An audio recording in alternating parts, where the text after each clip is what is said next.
আসসালামু আলাইকুম, আমি আহমেদ আদিব আরাফ তোমাদেরকে স্বাগত জানাচ্ছি আমাদের এফআরসি ক্লাসে। আজকে আমাদের লেকচার নাম্বার হচ্ছে 5 আর আমাদের চ্যাপ্টারের নাম হচ্ছে অর্থনৈতিক নির্দেশক ও বাংলাদেশের অর্থনীতির প্রকৃতিসমূহ। তোমরা নিশ্চয়ই অলরেডি এই চ্যাপ্টারটা পড়ে ফেলছো এবং তোমরা জানো এই চ্যাপ্টারটা অত্যন্ত ইন্টারেস্টিং। বাংলাদেশের অর্থনীতির বিভিন্ন বিষয় আমরা এখানে শিখেছি এবং অর্থনীতির নানা রকম যে ইন্ডিকেটর অর্থাৎ অর্থনীতির নানা রকম দিক নির্দেশক, এই বিষয়গুলো কিন্তু আমরা এখানে শিখেছি এবং বিষয়গুলো কিন্তু খুবই মজার। আসলে আমরা আজকে এটা নিয়ে আরেকটু ওভারভিউ করব এবং দেখব কোন বিষয়গুলো আমাদেরকে বেশি গুরুত্ব দিয়ে পড়তে হবে। তাহলে আসো প্রথমে আমরা একটু দেখি যে এই চ্যাপ্টার থেকে কি ধরনের প্রশ্নগুলো আসে এবং কোন কোন সময়ে আসছে। বিগত 7 বছরে আমরা যদি দেখি, দেখো প্রত্যেকটা বারই ক, খ, গ, ঘ আর তোমার এমসিকিউ সব কিছু মিলে কিন্তু বেশ ব্যালেন্সড একটা নাম্বার আমরা এখানে দেখতে পাচ্ছি। হ্যাঁ, যে বেশ ভালো রকম প্রশ্ন এখানে এসছে, সব বোর্ডেই প্রশ্ন আসছে, প্রত্যেকবার কিন্তু প্রশ্ন আসতেছে। সো তার মানে বুঝতেই পারতেছে এই চ্যাপ্টারটা কতখানি ইম্পর্টেন্ট। ওকে, সো সাউন্ড নিশ্চয়ই শুনতে পাচ্ছ, সাউন্ডের প্রবলেম হওয়ার কথা না। ওকে, হ্যাঁ, যারা যারা সালাম দিয়েছো সবাইকে ওয়ালাইকুম আসসালাম। ভাই তোমরা অলরেডি বলছো অনেকবার, তোমরা এত এত মানুষ। ওকে, সো সবার হচ্ছে মেসেজ একবার করেও যদি আসে সব ফ্লাডেড হয়ে যায় একদম। ওকে, আচ্ছা, হ্যাঁ, ওকে ওকে, ঠিক আছে, সবাই শুনতে পাচ্ছে, ঠিক আছে স্যার। আসেন আমরা হচ্ছে শুরু করব। আপনারা এখানে জিডিপি, জিএনপি এগুলো নিয়ে অনেক ঘাটাঘাটি করছেন, ঠিক আছে। সো আসেন আমরা একটু জাস্ট ওভারভিউ করি যে এই চ্যাপ্টারে আমরা কি কি পড়ছি। এই চ্যাপ্টারে আমরা পড়ছি কিন্তু অর্থনীতির বিভিন্ন নির্দেশক। আমার একটু বলো তো নির্দেশক জিনিসটা কি, দেখি কে কতটুকু জানো।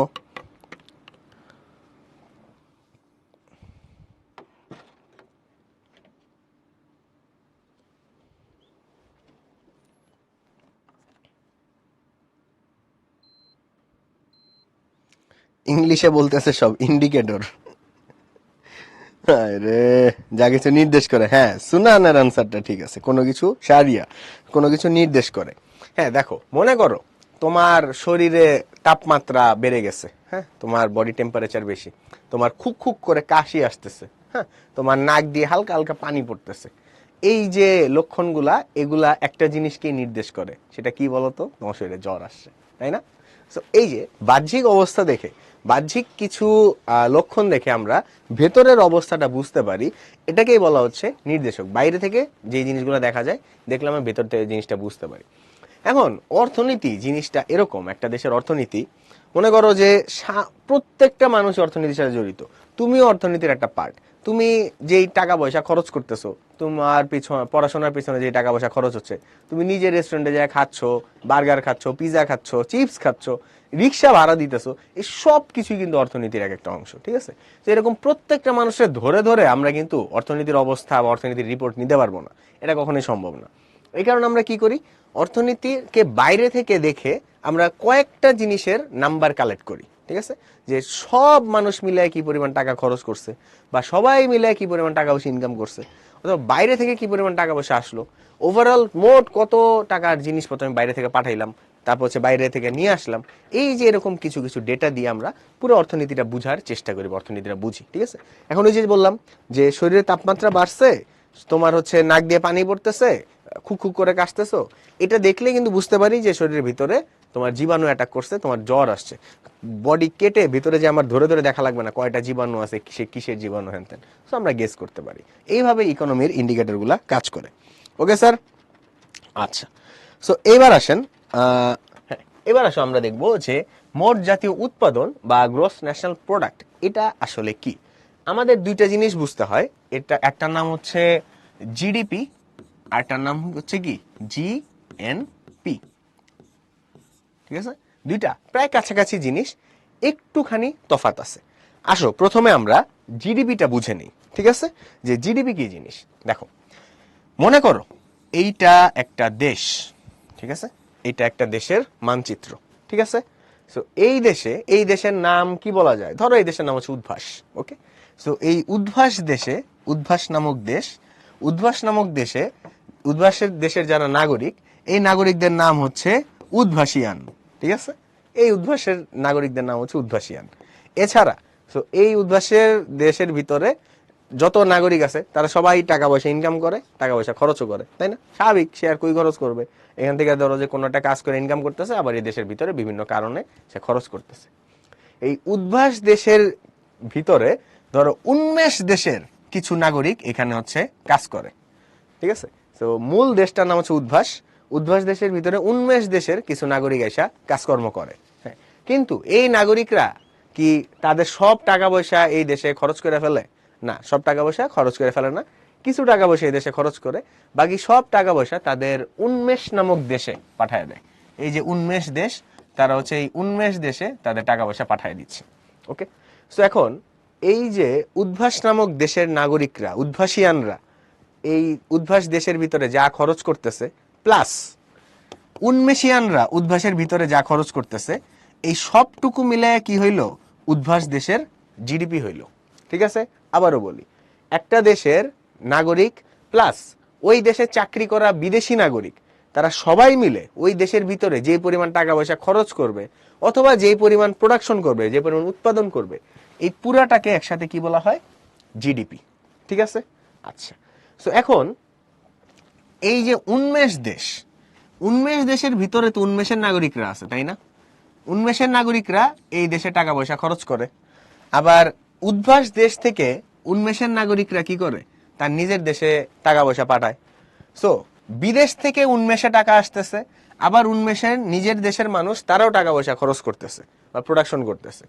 অর্থাৎ এইটার ভিতরে এই যে বিদেশ থেকে আসা টাকা প্লাস নিজের দেশের জনগণের খরচ করা টাকা, টোটালটা একসাথে তারা যোগ করে। যোগ কইরা তার দেশে যত বিদেশি নাগরিক আছে তাদের ইনকামটা বাদ দিয়া দেয়। বুঝতে পারছো? যে উন্মেষ দেশের ভিতরে ধরো উৎকর্ষ দেশের নাগরিকরা চাকরি করে, ওরা উৎকর্ষ দেশের নাগরিকদের চাকরি, নাগরিকদের টাকা পয়সার হিসাব বাদ দিয়ে দিল, যে তোমার টাকা পয়সার হিসাব আমি এখন করব না। আমি কি করব?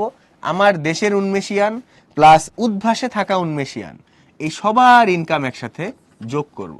যোগ করলে আমি কি পাবো? আমার জিএনপি পাবো। ঠিক আছে, সো মেইনলি মূল হিসাবটা কি দাঁড়ায়? আমার দেশের ভিতরে যত নাগরিক আছে প্লাস আমার দেশের ভিতরে বাইরে থেকে আসা, বিদেশ থেকে আসা নাগরিকরা যে পরিমাণ টাকা পয়সা ইনকাম করতেছে বা যে পরিমাণ টাকা পয়সা খরচ করতেছে বা যে পরিমাণ প্রোডাকশন করতেছে, এই টোটালটার সামেশন বা টোটালটার যোগফল হচ্ছে আমার জিডিপি। ওকে, আবার আমার দেশের নাগরিকদের প্রোডাকশন প্লাস আমার দেশের নাগরিক যারা বিদেশে থাকে, বিদেশ থেকে রেমিটেন্স কামাই করে আমার দেশে পাঠাইলো, এদের সবারটা আমি একসাথে যোগ করব। তারপর আমার দেশে যত বিদেশি নাগরিক থাকে তাদের ইনকামটা আমি বাদ দিয়ে দিব। ঠিক আছে, এই যে আমার দেশের নাগরিক তাদের ইনকাম যোগ করব, আমার দেশের বিদেশ থেকে যত রেমিটেন্স আছে সেটা যোগ করব, প্লাস আমার দেশে বিদেশ থেকে আমার দেশে যত বিদেশি চাকরি করে তাদের ইনকামটা বাদ দিয়ে দিব। তাইলে আমি যায়া কি পাবো? জিএনপি পাবো। শুধু আমার দেশের নাগরিকদের ইনকামটা আমি এখানে পাইতে পারবো। এই হচ্ছে আমার জিডিপি এবং জিএনপির হিসাব নিকাশ। আশা করি আপনারা জিডিপি এবং জিএনপি কি জিনিস বুঝতে পারছেন। এক কথায় আবারও যদি রিপিট করি বা সাম আপ করি, নিজের দেশের সকল নাগরিকের ইনকাম প্লাস বিদেশিদের ইনকাম, এটা হচ্ছে জিডিপি। আর নিজের দেশের নাগরিকদের ইনকাম, বিদেশ থেকে আসা রেমিটেন্স, ঠিক এগুলাকে যোগ করে বিদেশিদের ইনকামকে যদি মাইনাস করে দেই, এটা হবে আমার জিএনপি, গ্রোস ন্যাশনাল প্রোডাক্ট, মোট জাতীয় উৎপাদন। ওকে স্যার, হ্যাঁ এটা অ্যামিবা, এটা অ্যামিবা আঁকছিলাম। ওকে, হ্যাঁ আমরা সবাই উদ্ভাসিয়ান এবং উন্মেষিয়ান। ঠিক আছে, সো এই গেল হচ্ছে আমাদের জিডিপি এবং জিএনপির হিসাব নিকাশ। ওকে, আচ্ছা, এরপরে আসেন মোট জাতীয় উৎপাদন এখন কেমনে পরিমাপ করব। মোট জাতীয় উৎপাদন বা জিএনপি আসলে কেমনে মাপে, কি দিয়া মাপে? এটা একটা ভালো প্রশ্ন। যে বলতেছেন তো ভাই টাকা পয়সার ইনকামের কথা, সবাই কি সবার টাকা পয়সা আপনারা দেখাবে, আপনার হিসাব দিবে? কেন দিবে আপনারা? হু আর ইউ? এটা একটা ভালো কোশ্চেন। ওকে, জিডিপি রেমিটেন্স অন্তর্ভুক্ত হবে না ইরফান, জিএনপি তে রেমিটেন্স ঢুকবে, জিডিপি তে রেমিটেন্স ঢুকবে না। ঠিক আছে, আচ্ছা।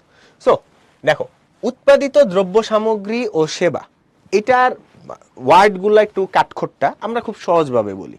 মনে করো দ্রব্য সামগ্রী, আমার দেশে কৃষক আছে না, কৃষক ধান ফলায় না, কৃষকের উৎপাদিত ধান। মনে করো আমার দেশের কৃষক 1,00,000 টন ধান ফলাইলো। সো 1,00,000 টনের ধানের দাম, এটা যোগ করব। আমার দেশের কৃষক 50,000 টন গম ফলাইছে, গমের দাম যোগ করব। তারপরে সেবা, সেবা বলতে কি বুঝায়? এই যে আমি তোমাকে পড়াচ্ছি, এটা হচ্ছে সেবা। আমি কি তোমার হাতের কোনো কিছু বানায় দিচ্ছি? না, আমি তোমার একটা সার্ভিস দিচ্ছি, তাই না? শিখাচ্ছি, শিক্ষাটা একটা সেবা। ধরো সারা দেশের স্কুলে, সারা দেশের সকল শিক্ষা প্রতিষ্ঠানে মোট 50,000 কোটি টাকা বেতন দেওয়া হয়েছে, ঠিক আছে? সো এইটার তার মানে কি, শিক্ষা ক্ষেত্রে 50,000 কোটি টাকার সেবা উৎপাদন করা হয়েছে এটা। তারপর মনে করেন সারা দেশের হাসপাতালে 2 লক্ষ কোটি টাকা বিল দেওয়া হয়েছে। তার মানে হসপিটাল থেকে তো আমরা সেবা পাই, তাই না? হাসপাতাল থেকে সেবা পাই, এটা তো বুঝো। হাসপাতাল থেকে তো আর কোনো জিনিস কিনি, মানে কিনি না, সার্ভিসটা পাই, সার্ভিস কিনি। সো হাসপাতাল থেকে 2 লক্ষ কোটি টাকার কি করা হয়েছে, বিল দেওয়া হয়েছে। সো এই যে 2 লক্ষ কোটি টাকার সেবা উৎপাদন করছে হাসপাতাল, এই সবগুলার একসাথে যোগ কইরা আমি কি পাইতে পারি, আমার জিএনপি পাইতে পারি। বুঝতে পারছো? এটা হচ্ছে একটা তরিকা হইতে পারে জিএনপি উৎপাদন করার, মানে জিএনপি হিসাব করার। আরেকটা তরিকা কি আছে, উৎপাদনের উপকরণের অর্জিত আয়। এই যে দেখো আমার শার্টটা, হ্যাঁ, খুব সুন্দর একটা শার্ট, ওকে? সেই শার্ট বানানোর জন্য প্রথমে কি করতে হয়েছে, প্রথমে সুতা কিনতে হয়েছে। প্রথমে সুতা দিয়ে, সুতা কিনে তারপর একটা বিশাল থান কাপড় বানাইছে। এই থান কাপড়টারে তারপরে সাইজ করে করে কাটছে, ঠিক আছে? কাইটা এরপর এটাতে জোড়া লাগাইছে, জোড়া লাগাই তারপর সেলাই করছে। হ্যাঁ? এই যে প্রত্যেকটা স্টেপ, এক এক স্টেপে এক এক রকম খরচ আছে। প্রথমে সুতা কিনতে হয়েছে, সুতা কেনার কস্ট আছে, সুতার খরচ গেল। তারপর সুতা থেকে যে পুরা থান কাপড়টা বানাইছে, এটার জন্য আবার আলাদা একটা কস্ট আছে, ওইটা গেল। আবার ওখান থেকে কেটে কেটে সবগুলা যে একসাথে জোড়া দিল, এটা আলাদা কস্ট আছে। এই যে প্রত্যেকটা ধাপে ধাপে উৎপাদনের প্রত্যেকটা উপকরণে যত যে পরিমাণ টাকা পয়সা ইনকাম হয়েছে, এইটা হইতেছে কি তোমার উৎপাদন উপকরণ অর্জিত আয়। এইটার হিসাবটা বেশ জটিল, যার কারণে এই হিসাবে যাওয়া হয় না। এই হিসাব ধরে আমরা জিএনপিটা হিসাব করি না, ওকে? সমাজের মোট ব্যয়, এইটা একটা ভালো সূত্র বা এটা একটা ভালো সোর্স জিএনপির মোট হিসাবটা পাওয়ার। যেমন কিভাবে, মনে করো আমার এক বছরে খরচ হচ্ছে 3 লাখ টাকা, ঠিক আছে? এইটা তারপরে ধরো যে অমুক একজন চাকরিজীবী, তার এক বছরে খরচ 10 লাখ টাকা, ওকে? এরকম। সো এইরকম প্রত্যেকটা মানুষের বা ওভারঅল বিভিন্ন সেক্টরে টোটাল কি পরিমাণ টাকা পয়সা খরচ হয়েছে, এই খরচাপাতিগুলো যদি আমরা হিসাব করি, ঠিক আছে, বা টোটাল কি পরিমাণ প্রোডাক্ট এবং হচ্ছে সেবা বিক্রি হয়েছে, এগুলো যদি আমরা খরচ হিসাব করি, তাইলে আমরা কি পাবো, সমাজের মোট ব্যয়টা পাওয়া যাব। ব্যয়টা পাইলে কি হবে, সেখান থেকে আমরা জিএনপি বুঝতে পারবো। এখন এই ব্যয়ের হিসাব আমরা কই পাবো? প্রত্যেক বছর আয়করের হিসাব জমা দিতে হয়, যে আমি কি পরিমাণ আয় করছি এই হিসাবটা দিতে হয়, এবং আয়ের ভিত্তিতে আমাকে কর ধার্য করা হয়। কারো ট্যাক্স আসে, কারো ট্যাক্স আসে না, ঠিক আছে? সো এই যে এরকম আয়ের ভিত্তিতে, এখন মনে করো যে আমি আমার ইনকাম ট্যাক্স রিটার্ন জমা দিছি, ওখানে দেখা গেল আমার 3 লাখ টাকা ইনকাম বা 3 লাখ টাকা খরচ। তারপর একজন সরকারি চাকরিজীবী, তার 2 লাখ টাকা খরচ। তারপর এরকম আরো অনেক, প্রত্যেক মানুষের এরকম বিভিন্ন টোটাল ওভারঅল কি পরিমাণ টাকা পয়সা খরচ দেখাইছে সবাই, এই পুরাটা দেখলে আমরা একটা আইডিয়া পাই যে হ্যাঁ, এই পরিমাণ টাকা পয়সা খরচ করা হয়েছে টোটাল। এখন বলতেই পারো যে ভাই রিক্সাওয়ালা ফকির এরা তো হচ্ছে ট্যাক্স দেয় না, এরা তো হচ্ছে খরচের হিসাবও দেয় না। এদেরটাও আমরা বিভিন্ন সোর্স থেকে আদায় করতে পারি। যেমন বিভিন্ন সরকারি জরিপ হয় বা বেসরকারি জরিপ হয়, জরিপ থেকে তারা জিজ্ঞেস করে যে রিক্সাওয়ালা ভাই আপনি দিনে কয় টাকা ইনকাম করেন? রিক্সাওয়ালা কইলো যে 800 থেকে 1,000 টাকা, বা হচ্ছে একটু কিছু কম, মানে ব্যাটারি রিক্সা হলে একটু বেশি, অন্য ইয়াগুলো কম, ওকে? এরকম ধরে যে তার মানে দেশে মোটামুটি রিক্সাওয়ালা আছে 5 লাখ। তো প্রত্যেকের এভারেজ ইনকাম হইলো 600 টাকা করে প্রত্যেক দিন। তাহলে ওইটা দিয়ে আমি হিসাব করে একটা কাছাকাছি নাম্বার আনতে পারি। এই সবগুলা নাম্বার যে এক্সাক্ট হবে বিষয়টা কিন্তু তা না, অন্য ডিফারেন্ট কিছু হইতেই পারে। কাছাকাছি একটা নাম্বার এনে আমি আন্দাজ করতে পারি আমার দেশে জিডিপি এরকম। তো জিডিপি কিন্তু অনেক বড় বড় নাম্বার হয়, 35,000 কোটি টাকা, 40,000 কোটি টাকা, না কয়েক লক্ষ কোটি টাকা, 3 লক্ষ 4 লক্ষ কোটি টাকা, এরকম হয়। বিলিয়ন বিলিয়ন ডলারে জিডিপি হিসাব করা হয়। সো এখানে 2-4 লাখ 5 লাখ টাকা এদিক সেদিক হলে না কিছু যায় আসে না। মনে করো তোমার হচ্ছে 200 টাকার হিসাবে যদি 10 পয়সা 20 পয়সার গ্যাঞ্জাম হয়, ওটা কি আদৌ কোনো ধরার বিষয় না। ঠিক তেমনি 3 বিলিয়ন 4 বিলিয়ন টাকার হিসাবে এই 1 লাখ 2 লাখ বা 50,000 টাকা এদিক সেদিক হওয়া, এটা দেশের জন্য বড় কোনো ম্যাটার করে না, কারণ এই টাকাটা তো সরাসরি হাতে আসে না, এটা তো জাস্ট কাগজে কলম হিসাব করা হয় যে আমার দেশের ইকোনমি এত বড়, ওকে? সো এইভাবে আমরা জিডিপি এবং জিএনপি গুলা হিসাব করতে পারি। ওকে স্যার, নিশ্চয়ই বুঝতে পারছেন, ঠিক আছে? হ্যাঁ, ট্রিলিয়ন, প্রচুর প্রচুর টাকা পয়সা আমরা খরচ করি, ঠিক আছে? আচ্ছা, বাসায় বসে ফ্রিল্যান্সিং এর মাধ্যমে বিদেশি ডলার ইনকাম করো, এটা কি রেমিটেন্স হিসেবে গণ্য হবে কিনা? এটা বৈদেশিক মুদ্রা অর্জন, হ্যাঁ রেমিটেন্স এর মধ্যেই গণ্য হবে। আর তুমি হচ্ছে বিদেশ থেকে যেহেতু আনতেছো, এটা রেমিটেন্স এর মধ্যেই গণে। এই জন্য কিছু জিনিসগুলারে হচ্ছে ইয়াতে হিসাব করা হয়। তুমি যেহেতু দেশে বসে ইনকাম করতেছো, তোমার এটা জিএনআই জিডিপি সবখানে হিসাব করা হয় আর কি, ঠিক আছে। রেমিটেন্স মানে হচ্ছে বিদেশ থেকে, ওই যে আমাদের দেশে অনেক মানুষজন বিদেশে চাকরি করে না, বিদেশ থেকে তারা যে ডলারটা আমাদের দেশে পাঠায় ওটাকে রেমিটেন্স বলে, প্রবাসী আয়। বিদেশ থেকে চাকরি করে যেই টাকা আমার দেশে পাঠাচ্ছে, ঠিক আছে, যে ডলারটা পাঠাইতেছে। ওকে, ট্যাক্স কেমন হিসাব করে ভাই? ট্যাক্সের হিসাব অন্য জিনিস, ঠিক আছে। ট্যাক্স তো হিসাব করে তোমার একটা ইনকামের রেট থাকে, যে বছরে যদি 3.5 লাখ টাকা ইনকাম করো তাইলে তোমার এই পার্সেন্ট ট্যাক্স, বছরে যদি 10 লাখ টাকা ইনকাম করো তাহলে এত পার্সেন্ট ট্যাক্স। এইভাবে ট্যাক্স হিসাব অনেক জটিল ভাইয়া, এটা এভাবে বুঝবা না, ঠিক আছে। ওকে, সো এই গেল হচ্ছে আমাদের মোট জাতীয় উৎপাদনের হিসাব। এবার আমরা দেশজ উৎপাদন, এই জিনিসটা মেইনলি আইডিয়াটা তো বুঝছি। দেশজ উৎপাদন মানে কি? জিডিপি। আমার দেশের ভিতরে যত মানুষ আছে, ঠিক আছে, তাদের সবার মোট ইনকাম একত্রে আমরা কি বলি? দেশজ উৎপাদন। আমার দেশের ভিতরে বাংলাদেশি আছে, আমার দেশের ভিতরে চাইনিজ ইঞ্জিনিয়ার চাকরি করতেছে, আমার দেশের ভিতরে রাশিয়ান ইঞ্জিনিয়াররা চাকরি করতেছে হচ্ছে রূপপুর পারমাণবিক বিদ্যুৎ কেন্দ্রে, আমার দেশের ভিতরে ইন্ডিয়ান লোকজন কাজ করতেছে বিভিন্ন গার্মেন্টস সেক্টরে, শ্রীলঙ্কার লোকজন কাজ করতেছে গার্মেন্টস সেক্টরে, এরকম মেট্রো রেল প্রজেক্টে নানা রকম হচ্ছে জাপানিজ ইঞ্জিনিয়াররা আসছে, এরকম বিদেশ থেকে বহু লোকজন আইসা কিছু কিছু ক্ষেত্রে কাজকাম করে। আবার কিছু নাইজেরিয়ান আছে, আফ্রিকান আছে, ফুটবল খেলতে আসে আমাদের দেশে। তো এদের সবার ইনকাম, ওকে, এদের সবার ইনকাম প্লাস আমার দেশের মানুষের ইনকাম, দেশের ভিতরে যারা আছে এই মানুষগুলোর ইনকাম একত্রে, এদেরকে আমরা কি বলি?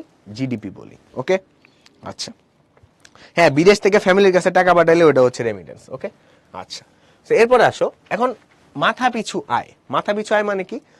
টোটাল পপুলেশন, মানে টোটাল জিএনআই, অর্থাৎ মোট জাতীয় আয়। এই যে মোট জাতীয় আয়কে আমি যদি কি, সরি, জিএনপি বা জিএনআই এক কথাই, এটারে যদি আমি পপুলেশন দিয়ে ভাগ দেই, মানে জনসংখ্যা দিয়ে ভাগ দেই, ঠিক আছে, জনসংখ্যা দিয়ে ভাগ দিলে কি পাবো আমরা? পার ক্যাপিটা ইনকাম বা মাথা পিছু আয় পাবো, ঠিক আছে। বিষয়টা হচ্ছে এরকম, ধরো কথার কথা, মানে এটা হচ্ছে জাস্ট একটা অ্যাভারেজ, সবার যে জিনিসটা সেম তা তো না। মনে করো তোমরা 10 জন ফ্রেন্ড, 10 জন মিলে ঠিক করলাম আমরা রেস্টুরেন্টে খাবো, কিন্তু সবার কাছেই যে একই পরিমাণ টাকা আছে বিষয়টা তা না। বাট তোমার তাতে কোনো সমস্যা নেই যে আমরা সবাই মিলে ঝিলে খাবো। সো একজন দিল 50 টাকা, আরেকজন দিল 20 টাকা, আরেকজন দিল হচ্ছে 25 টাকা, কেউ দিল 35 টাকা, কেউ 100 টাকা। তো 10 জনের টোটাল টাকা একসাথে যোগ করে কি দেখা গেল? 500 টাকা হয়েছে, ঠিক আছে। সেই 500 টাকারে 10 দিয়ে যদি ভাগ করো, অর্থাৎ মাথা পিছু সর্বোচ্চ 50 টাকার খাবার খাওয়া যাবে, তাই না? বিষয়টা এরকম না যে এক একজন সর্বোচ্চ 50 টাকার খাবার পাইতে পারবে। সো এইটা একটা গড় হিসাব, এইখানে আসল কন্ট্রিবিউশন কম বেশি হইতে পারে, ঠিক আছে। তো এরকম যে জিএনআইটা এরকম মোট পপুলেশন দিয়ে ভাগ করে আমরা মাথা পিছু আয় পাই। এখন ভাই বাংলাদেশের মাথা পিছু আয় হচ্ছে $2784। তোমার কয় টাকা ইনকাম বলো তো দেখি? তোমার হিসাবও কিন্তু এখানে আছে, হিসাবে মানে এই হিসাব বলে তোমারও বাৎসরিক ইনকাম হইতেছে $2784। তোমার পকেটে কয় ডলার আছে একটু বাইর করে দেখো তো, আমার একটু বলো তোমার পকেটে কয় ডলার আছে।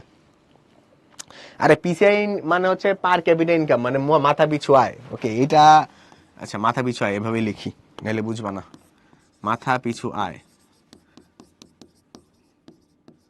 মাথা পিছু আয়, ঠিক আছে। তোমার পকেটে কয় ডলার আছে? $0। সব গরিব, ওকে, সব গরিব, কারো কাছে টাকা পয়সা নাই। ওকে, হ্যাঁ, এই যে দেখো, এই যে কারো কাছে টাকা নাই, আমার পকেটে কোনো ডলার নাই ভাই, সত্য কথা। তাইলে এই যে মাথা বিষয়, এটা জাস্ট একটা মানে অঙ্কের হিসাব, এটা সবার ক্ষেত্রে সমান হয় না। ওই যে কে জানি জিজ্ঞেস করতেছিল যে টাকা কই যায়, টাকা কই যায়, কারণ সবার ইনকাম কি সমান? মানে এখানে তো সবার ইনকাম সমান ধরে দেখানো হয়েছে, বাট সবার ইনকাম তো সমান না। একজন ইন্ডাস্ট্রিয়ালিস্ট, তার ইনকাম বছরে 500 কোটি টাকা, আর যিনি হচ্ছে একটা চাকরি করে নর্মাল, তার বাৎসরিক ইনকাম হয়তো 5 লাখ টাকাও না, তাই না? এরকম না বিষয়টা? সো তাইলে কিন্তু সবাইকে একসাথে ধরে যোগ করে আমরা ভাগ করে দেখাচ্ছি, সবার মাথা পিছু আয়ের হিসাব হচ্ছে এরকম। এটা কিছুটা জটিল জিনিস, ঠিক আছে। এইখানে এটা দিয়ে কি করে না করে এগুলা বেশ জটিল জিনিস। এখন এটা দিয়ে কেমনে বোঝা যায় এসব ভাবতে গেলে তোমাকে হচ্ছে ইকোনমিক্সে অনেক ডিপ যাইতে হবে, আমরা যাই না, আমরা এখানে জাস্ট বেসিক আইডিয়াটা পাই। তাহলে মাথা পিছু আয়ের সূত্রটা কি? মোট জাতীয় আয় ভাগ হচ্ছে কি মোট জনসংখ্যা। তাহলে এই যে ওয়াই বার, এখানে হচ্ছে ওয়াই বাই পি, এটা কিন্তু আমাদের এমসিকিউতে আসে, এটা হচ্ছে ইম্পর্টেন্ট, এটা important for what, for MCQ, যে এই সূত্রের ক্ষেত্রে এখানে কি হবে, এখানে কোনটা বসবে, এইভাবে দিবে যে এই সূত্রটা দিয়ে বসবে, উপরে কি বসবে, উপরে বসবে জাতীয় আয়, নিচে কি বসবে, জনসংখ্যা বা পপুলেশন, এটা দিয়ে ভাগ করলে আমরা কি পাবো, মাথা পিছু আয় পাবো। বুঝতে পারছেন স্যার? এটা অলওয়েজ মনে রাখবেন, ঠিক আছে? আচ্ছা, সো এরপরে আসো, এখন এখানে একটা অঙ্ক করে আমরা দেখি। দেখো, বাংলাদেশে মোট জনসংখ্যা হচ্ছে 2011 সালে 14 কোটি, আর ওই সময় মোট জাতীয় আয় কত ছিল, 7,000 কোটি মার্কিন ডলার। তাহলে এখন আমরা কি করব, এই যে কোটি কোটি কাটতে দিব, 70-রে 14 দিয়া ভাগ করলে হয় হচ্ছে 5, আর রয়ে যাবে কি দুইটা শূন্য, তাইলে 500 মার্কিন ডলার। ঠিক আছে, খুব ইজি জিনিস। ওকে, সো আমরা হচ্ছে total GNI divided by total population equals আমরা কি পেয়ে যাব, মোট মাথা পিছু আয়। ওকে, আচ্ছা, এই গেল হচ্ছে আমাদের আয়ের হিসাব নিকাশ। এই সিম্পল ম্যাথটা করে তুমি 2 নাম্বার পাইতে পারো। সাধারণত গয়ের প্রশ্নে এই কোশ্চেনটা আসে।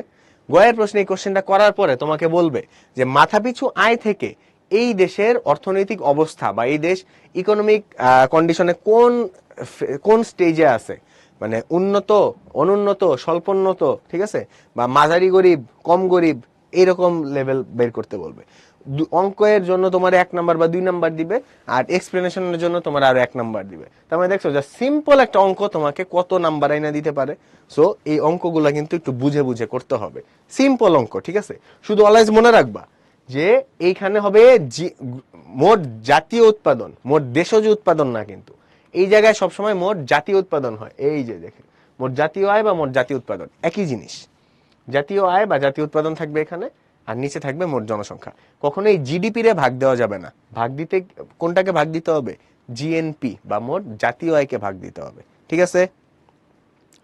আচ্ছা, ফাহমিদা, তোমার হচ্ছে তুমি যে কোশ্চেনটা করতেছো দুইটা সেম কিনা, তোমার বই অনুযায়ী কোশ্চেন মানে দুইটা সেম, যদিও অ্যাকচুয়ালি ইকোনমিক্সে দুইটা ডিফারেন্ট, জিএনআই আর জিএনপি দুইটা অ্যাকচুয়ালি ডিফারেন্ট, বাট হচ্ছে তোমার বই অনুযায়ী জিনিসটা সেম।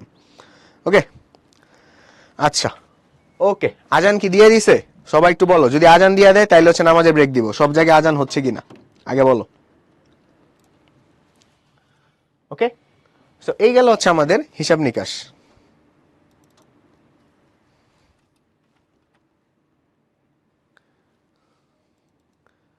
ওকে, এখনো সব জায়গায় আজান হয় নাই, সো আমরা এই স্লাইডটা শেষ করি। এই স্লাইডটা শেষ করলে তারপর হচ্ছে এখানে ওই যে 25-এর পরে হচ্ছে আমরা সব জায়গায় আজান হয় নাই এখনো। দেখো, জাতীয় অর্থনীতির খাত এবং মোট দেশজ উৎপাদন এগুলার অবদান। অর্থনীতির বিভিন্ন সেক্টর আছে, বিভিন্ন খাত থেকে মানুষজন টাকা পয়সা ইনকাম করে। ঠিক আছে, মনে করো কেউ বাজারে হচ্ছে গেঞ্জি বিক্রি করতেছে, কেউ বাজারে হচ্ছে কেক বিক্রি করতেছে, কেউ একটা হোটেল দিতেছে, ঠিক আছে, মানে খাওয়ার হোটেল, কেউ আবার থাকার জন্য হোটেল বানাইছে, কেউ আবার হচ্ছে দা কাস্তে কুড়াল এগুলা বানাইতেছে, কেউ আবার হচ্ছে গাড়ি বানাইতেছে, কেউ মোবাইল বানাইতেছে, কেউ ধান উৎপাদন করতেছে, তো কেউ গম উৎপাদন করতেছে। অনেকগুলা সেক্টর না, অনেকগুলা খাত না, সেই সবগুলা খাতে আমরা কি করি, সবগুলা খাতকে 3টা বড় বড় খাতে ভাগ করি। খেয়াল করে দেখবা, যত রকম ইকোনমিক সোর্স আছে সবগুলা সোর্সকে 3টা বড় সোর্সে আমরা ভাগ করি। কি কি? কৃষি খাত, তুমি ধান উৎপাদন করো, গম উৎপাদন করো, ডাল উৎপাদন করো, মাছ উৎপাদন করো, যাই করো, সবগুলা কি কৃষি খাতের মধ্যে পড়বে। তুমি গাড়ি বানাও, দা কাস্তে কুড়াল বানাও, কিংবা হচ্ছে ওই যে কি বলবো রিক্সা বানাও, যা কিছুই করো, সবই কি বলবে, শিল্প ও বাণিজ্য খাতের মধ্যে পড়বে। ঠিক আছে, আবার তুমি হচ্ছে টিচিং করো, তুমি ডাক্তার হও, তুমি উকিল হও, তুমি হচ্ছে মানুষকে বিভিন্ন সার্ভিস দাও, এই সবগুলাই কিসে পড়বে, সেবা খাতে। ওকে, সো এরকম 3টা বড় খাতের মধ্যে আমরা সবগুলারে একসাথে ভাগ করে ফেলতে পারি। ওকে স্যার, আচ্ছা, রিয়েল এস্টেট অবশ্যই শিল্প খাতে পড়বে, রিয়েল এস্টেট পুরোপুরি ইয়াতে পড়ে না। ঠিক আছে, রিয়েল এস্টেট শিল্প খাতে পড়বে, আর আমি তোমাদের জন্য সেবা খাতে আছি। ওকে, তারপরে বাংলাদেশের অর্থনীতির বৈশিষ্ট্যগুলো আছে। আমরা ব্রেক থেকে এসে, নামাজের ব্রেক, বেশি টাইম লাগবে না, নামাজের ব্রেক থেকে এসে আমরা হচ্ছে এই জিনিসটা পড়বো। তোমাদের জন্য ব্রেক হচ্ছে 26 বাজে, 5টা 38 আমরা শুরু করব। ঠিক আছে, 5:38 ব্রেক, 5:38 আমরা কিন্তু স্টার্ট করে দিব। ঠিক আছে, তো তাড়াতাড়ি চলে আসবেন আপনারা।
ওকে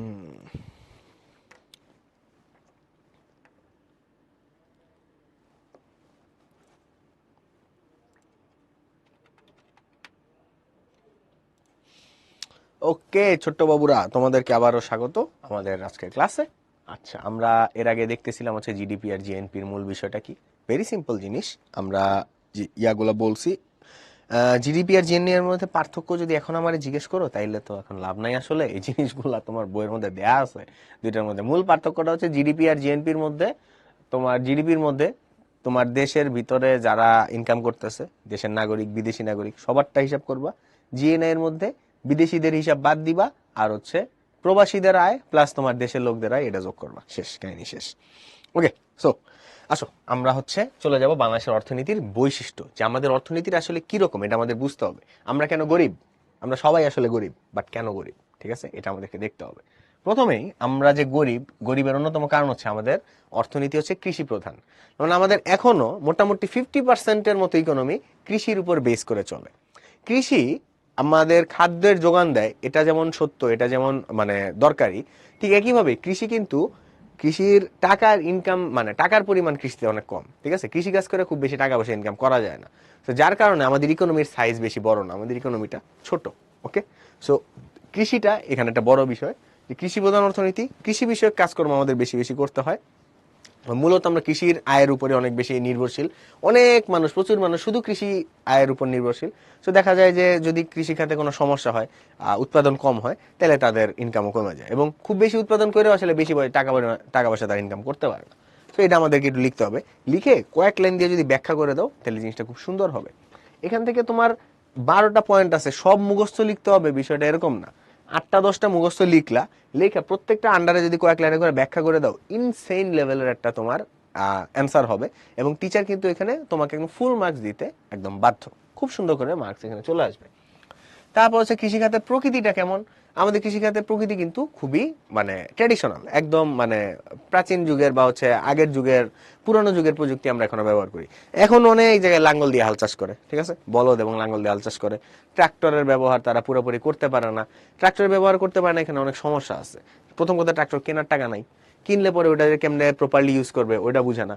তারপর হচ্ছে ট্রাক্টর ডিজেল দিয়ে দিয়ে চালাইতে হবে, ডিজেল কেনার টাকাটা কৃষকের নাই। সো নানা রকম সমস্যা, ঠিক আছে। সো যার কারণে আমাদের কৃষিটা এখনো প্রাচীন যে পদ্ধতি, প্রাচীন পদ্ধতির উপরেই বেশি নির্ভরশীল। যার কারণে কৃষিতে প্রোডাকশন কম, উৎপাদন অনেক কম, এবং জাস্ট এক ধরনের ফসলের উপরে নির্ভরশীল।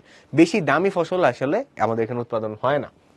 শিল্প খাত বাড়তেছে, তো শিল্প খাতের দিকে মানুষ অনেক বেশি চলে যাচ্ছে, কৃষি খাতটা বেশি ফোকাস থাকতেছে না। শিল্প খাত যে বড় হচ্ছে, শিল্প খাতেও আমাদের হচ্ছে ইনকামটা কম। আমরা খুব ভারী ভারী কোনো শিল্প তৈরি করি না, কিন্তু আমরা ছোটখাটো জিনিস তৈরি করি, ঠিক আছে।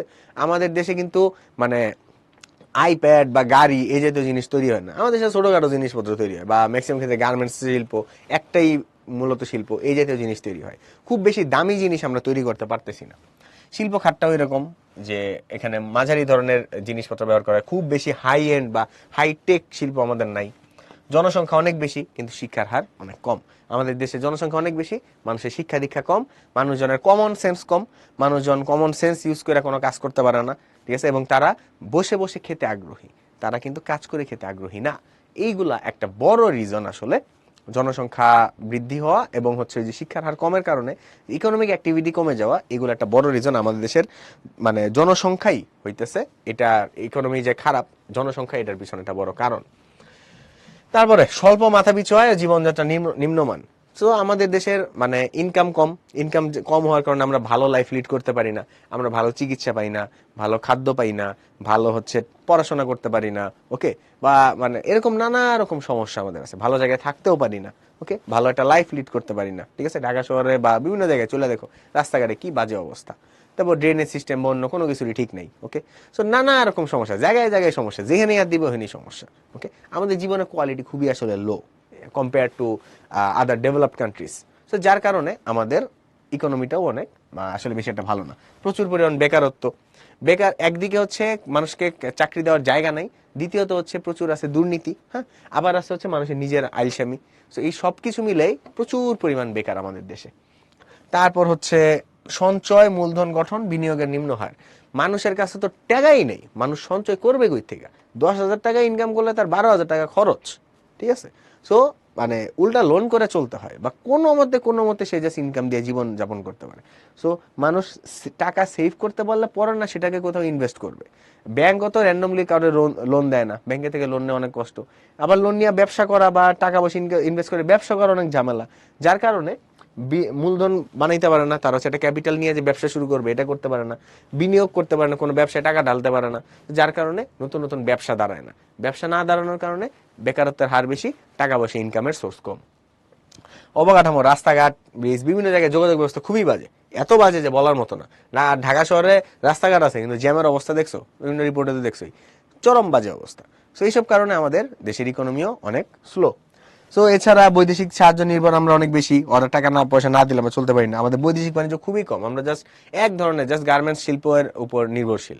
আমরা অন্য কোনো আমাদের ভালো কোনো প্রোডাকশন নাই, কি বলবো, পণ্য নাই যেটা আমরা বিদেশে অনেক বেশি দামে রপ্তানি করতে পারি। ঠিক আছে, গার্মেন্টস শিল্প, চা, এগুলোই হচ্ছে আমাদের প্রধান রপ্তানি বিষয়। বাকি যা কিছু আমরা রপ্তানি করি খুব একটা বেশি টাকা পয়সা আমরা এখান থেকে পাই না।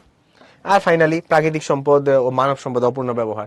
আমাদের দেশে প্রচুর মানুষ কিন্তু স্কিল্ড পিপল নাই। তুমি এখনো দেখবা বিভিন্ন জায়গায় মানুষ, বিভিন্ন দেশে বা সরি বিভিন্ন এলাকায় বেশিরভাগ মানুষ কম্পিউটার চালাইতে পারে না। কম্পিউটার দূরের কথা, মোবাইলই চালাইতে পারে না। ঠিক আছে, মোবাইল একটা অ্যান্ড্রয়েড ফোন কিনছে, ওখানে খালি ইউটিউব দেখতে পারে, ফেসবুকে রিলস দেখতে পারে, আর উল্লাপাল্লা কমেন্ট করতে পারে। এটার প্রপার ইউজ তারা করতে পারে না। ঠিক আছে, সো নানা রকম প্রতারণার শিকার হয়, বিকাশে প্রতারণা, এই প্রতারণা, হ্যান ত্যান, নানা রকম কিছু।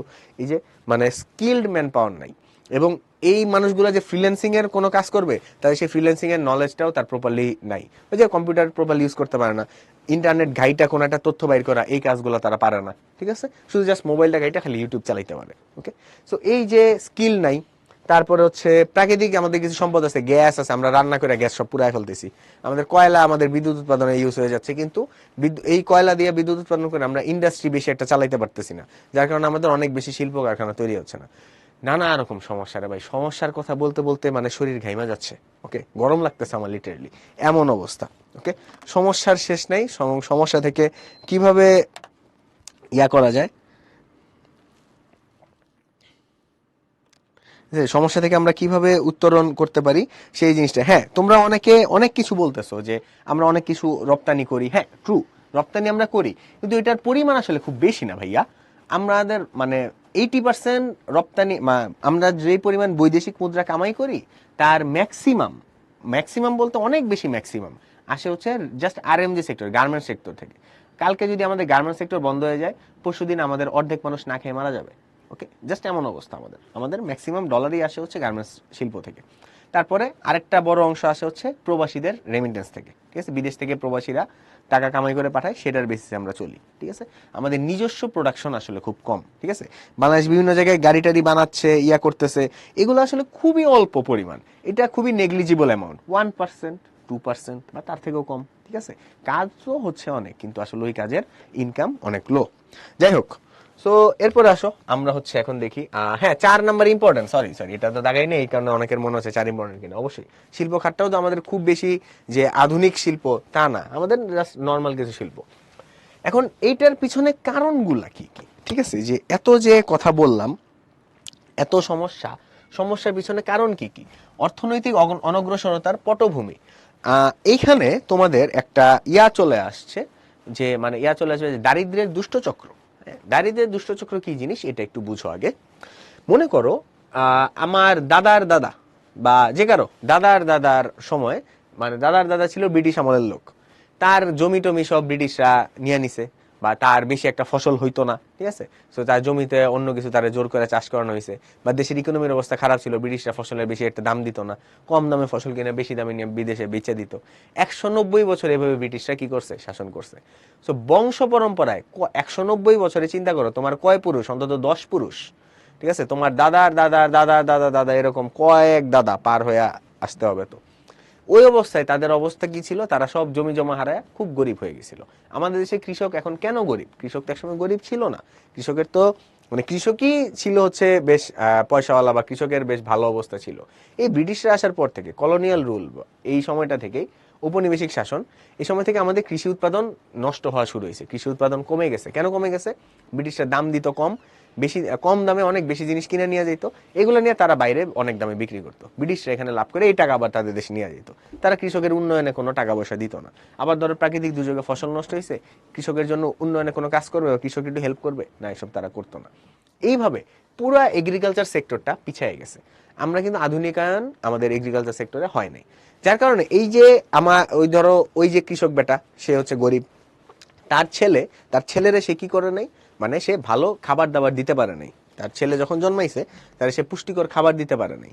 তো তার ছেলেটা মানে তার ছেলের গায়ে শক্তি কম, তো যার কারণে তার ছেলেটা যখন কাজকর্ম করতে যায় সে বেশি একটা কাজকর্ম করতে পারে না, কারণ তার গায়ে তো পুষ্টিই নেই, সে সহজে রোগে আক্রান্ত হয়। কৃষক নিজেও বিভিন্ন রোগে আক্রান্ত, কিন্তু চিকিৎসা করতে পারে না, কেন? তার তো টাকা নাই, সে গরিব। তো এখন দেখো এই ছেলেটা বড় হইলো, সে ভালো বড় কোনো কাজ করতে পারে না, ভারী কোনো কাজ করতে পারে না, কিংবা ভালো পড়াশোনা পায় নাই, কেন? তার টাকা ছিল না। তো যার কারণে সেও সামান্য কোনো মতে কিছু কাজ করে নিজের জীবন যাপন করে। তো সে জাস্ট গরিব ঘরে জন্ম হওয়ার কারণে সে অপুষ্টিতে ভুগলো, সে রোগে ভুগলো, সে শিক্ষা পাইলো না, সে ভালো কোনো কাজ করতে পারলো না, সে কম টাকা ইনকাম করেই সারা জীবন পার করলো।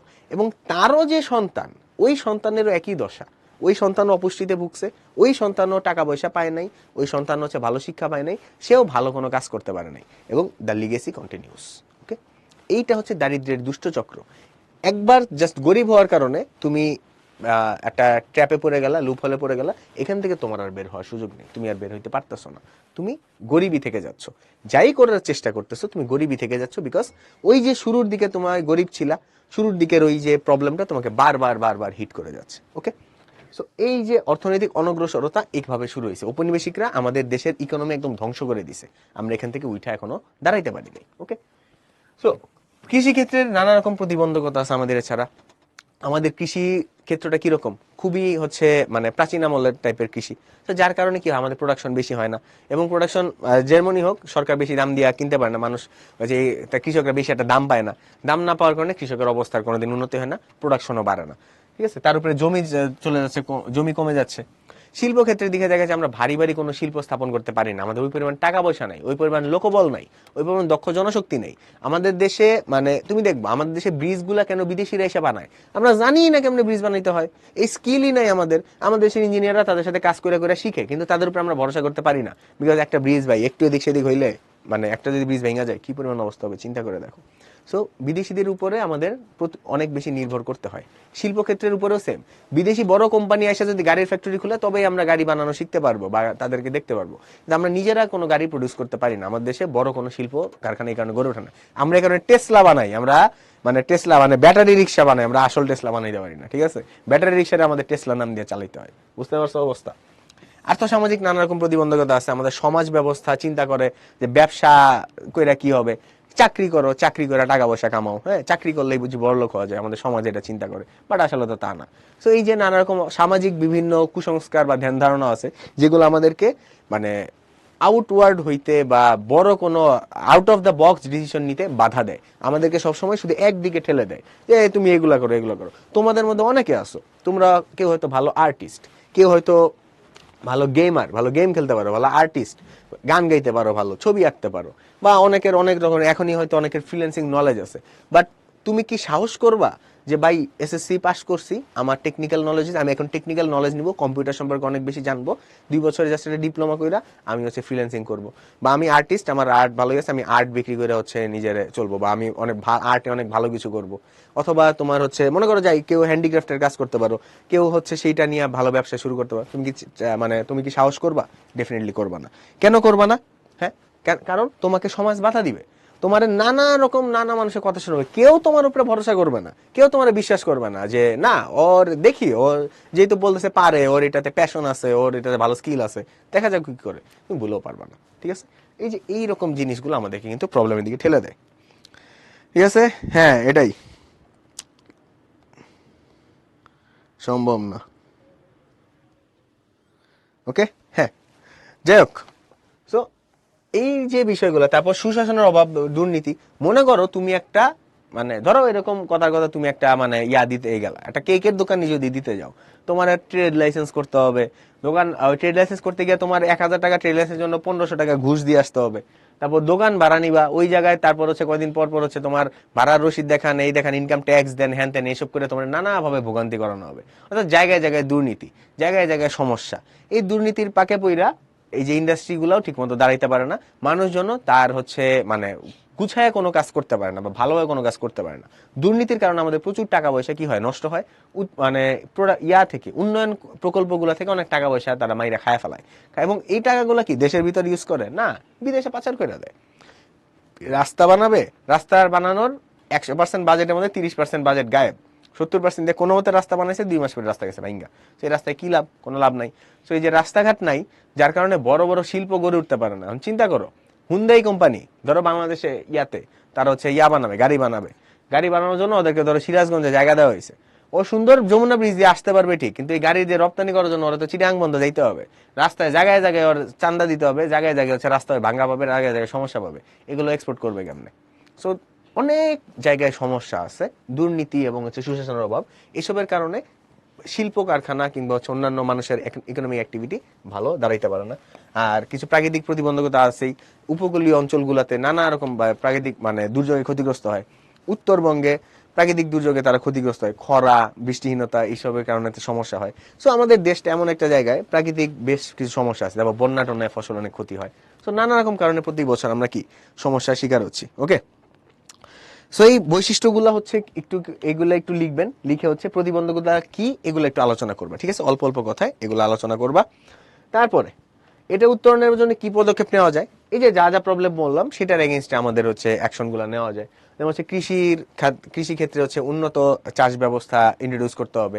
কৃষকদেরকে সহজ শর্তে লোন দেওয়া যেতে পারে। কৃষকদেরকে বাঁচায় রাখার জন্য সরকারের পদক্ষেপ নিতে হবে। তারপর দুর্নীতিগুলা বন্ধ করতে হবে। সরকার কিছু স্টেপ নিতেছে, আরো এরকম স্টেপ নিতে হবে। জনগণকে সর্বোপরি সচেতন হইতে হবে। জনগণ যদি একসাথে স্ট্রং হয়, সচেতন হয়, তাইলে আসলে ভালো কিছু করা সম্ভব। ঠিক আছে, সো এবার দেখো, আমরা হচ্ছে অর্থনীতির ভিত্তিতে, অর্থনীতি কত বড় এটার ভিত্তিতে যে কোনো দেশকে 3টা ভাগে ভাগ করতে পারি। একটা হচ্ছে উন্নত দেশ, একটা হচ্ছে অনুন্নত দেশ, একটা হচ্ছে উন্নয়নশীল দেশ।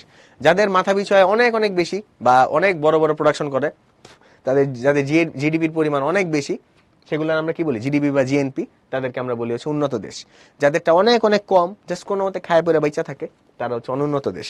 আর যাদেরটা আস্তে আস্তে বাড়তেছে, যারা আস্তে আস্তে উন্নয়নের দিকে যাচ্ছে, অল্প অল্প করে উন্নয়ন হচ্ছে বা মোটামুটি ভালো উন্নয়ন হচ্ছে, তারা হচ্ছে উন্নয়নশীল দেশ। বলতো বাংলাদেশ কোনটার মধ্যে পড়ে?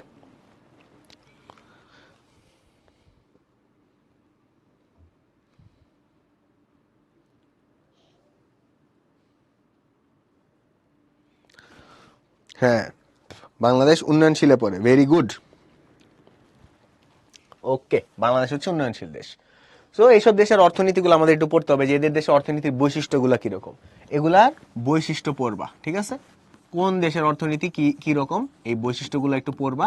এই বৈশিষ্ট্য থেকে তোমার এখানে প্রশ্ন আসবে। ঠিক আছে, বৈশিষ্ট্য পড়তে হবে। এবং উন্নত উন্নয়নশীল দেশের সাথে বাংলাদেশের অর্থনৈতিক সম্পর্ক, আমরা হচ্ছে আমেরিকাতে প্রচুর পরিমাণ ওই যে তৈরি পোশাক রপ্তানি করি না, সেদের সাথে আমাদের ভালো একটা ব্যবসা আছে। ইউরোপীয় ইউনিয়ন আমরা প্রচুর পরিমাণ হচ্ছে ইউরোপিয়ান কান্ট্রিগুলোতে প্রচুর জামা কাপড় রপ্তানি করি, এদের সাথে ভালো ব্যবসা আছে। আবার ওদের কাছ থেকে আমরা অনেক টাকা পয়সা ঋণ পাই। আমাদের বিভিন্ন উন্নয়ন প্রকল্পে, রাস্তাঘাট বানাইতে, ব্রিজ বানাইতে, ওই যে আমাদের পদ্মা সেতু বানানোতে চায়না কাজ করছে, এক্সপ্রেসওয়ে বানানোতে চায়না কোম্পানি কাজ করছে, মেট্রো রেল বানানোতে জাপান কাজ করছে, টাকা পয়সা দিছে। সো এইখান থেকে আমরা অনেক লোন পাই। আবার বিভিন্ন ক্ষেত্রে আমরা অনেক অনুদান, অনুদান মানে এক দান খয়রাত, সোজা কথা। যেমন আমাদের দেশে হচ্ছে স্যানিটেশন, মোটামুটি 100% স্যানিটেশন আছে আমাদের দেশে, প্রত্যেক বাড়িতে টয়লেট আছে। বিভিন্ন জায়গায় সরকার হচ্ছে এগুলা প্রচারণা চালাইছে, বিভিন্ন উন্নয়নে কাজ করছে। সবার জন্য প্রাথমিক শিক্ষা, এগুলোর জন্য আমরা প্রচুর পরিমাণ অনুদান পাই, যে একবারে কিছু টাকা আমাদের দিয়া দেয়, যে নাও এটা ফেরত দিতে হবে না, এটা দিয়া তুমি হচ্ছে দেশে উন্নয়ন করো। এগুলো হচ্ছে অনুদান। এইভাবে আমরা হচ্ছে টাকাগুলা পায়া থাকি। সো এখন ওকে, চলে আসছে আমাদের এমসিকিউ প্রশ্ন। এই ছিল আমাদের মোটামুটি কনসেপচুয়াল আলোচনা। এখান থেকে আমরা দেখবো এমসিকিউ প্রশ্নগুলা কি কি। প্রথমটা, ডাক্তার সারোয়ার কানাডায় হাসপাতালে চাকরি করে আর তার ফ্যামিলি আছে বাংলাদেশে, এবং সে কানাডা থেকে নিয়মিত বাংলাদেশে টাকা পাঠায়। সারোয়ারের যে টাকাটা, এটা অর্থনীতির কোন খাতের মধ্যে পড়ে বলো তো দেখি? মিনহাজ কূটনৈতিক সম্পর্ক হচ্ছে অন্য দেশের সাথে আমাদের যে সম্পর্ক, ঠিক আছে, ব্যবসা বাণিজ্য বলো বা রাজনৈতিক সম্পর্ক, এগুলোরই বলে কূটনৈতিক সম্পর্ক, ঠিক আছে। প্রতিনিধির মাধ্যমে আমরা সম্পর্ক রক্ষা করি। সি না, হয় নাই। এখানে হচ্ছে সারোয়ারের কানাডা থেকে প্রেরিত অর্থ, প্রেরিত অর্থটার নাম হচ্ছে রেমিটেন্স, বাট এটা কোন খাতের অন্তর্ভুক্ত? এটা হচ্ছে মোট জাতীয় আয়ের অন্তর্ভুক্ত, ঠিক আছে। এই জায়গায় ধরা খাবা, এই বছর ঢাকা বোর্ডে আসা প্রশ্ন, ঠিক আছে, বি ভেরি ভেরি কেয়ারফুল। এটা হচ্ছে মোট জাতীয় আয়, ওকে। এই অর্থ যে পাঠাচ্ছে, অর্থটা রেমিটেন্স, বা এটা কোন খাতের মধ্যে ঢুকে? জাতীয় আয়ের মধ্যে ঢুকে, ঠিক আছে। এরপরে আসো, সারোয়ারের আয় বাংলাদেশের অর্থনীতিতে কিভাবে ভূমিকা রাখে? সে যে টাকা পয়সা পাঠাচ্ছে, এই টাকাটা তার ফ্যামিলি তো কিছু খাওয়া দাওয়ার ব্যয় করবে, তারপর কিছু টাকা তো সেভ করে রাখবে। এই সেভিংসটা তারা কোথায় ব্যবহার করবে? এই সেভিংসটা তারা কোনো শিল্প খাতে বা হচ্ছে বিভিন্ন জায়গায় ইনভেস্ট করবে, তাই না? তারপর হচ্ছে তাদের এই ইনভেস্টমেন্টের কারণে ব্যবসা বাণিজ্য তৈরি হবে, ব্যবসা বাণিজ্য তৈরি হওয়ার ফলে কি হবে? অনেকে মানুষ চাকরি বাকরি পাবে। সো শিল্পায়ন, কর্মসংস্থান সৃষ্টি, এইসব জায়গায় এটা ব্যবহার করা যাবে। কিন্তু তারা কি জনশক্তি রপ্তানি করবে? আরো মানুষ ধরে ধরে দালাল সেই জায়গায় কানাডা পাঠাবে? না, এই কাজ তো করবে না। সো এটা বাদ। অ্যান্সার হচ্ছে 1 আর 2। সো এই হচ্ছে অ্যান্সার, ঠিক আছে। এরপরে দেখো কুইজ নাম্বার 1, অর্থনৈতিক উন্নয়নকে গতিশীল করার কি উপায় আছে? বলেন তো দেখি স্যার, আমরা কি কি উপায় পেয়ে যাই অর্থনৈতিক উন্নয়নকে গতিশীল করার জন্য? আপনাদের জন্য কুইজ নাম্বার 1 লঞ্চ করে দিচ্ছি, আশা করি সবাই দেখতে পারতেছো।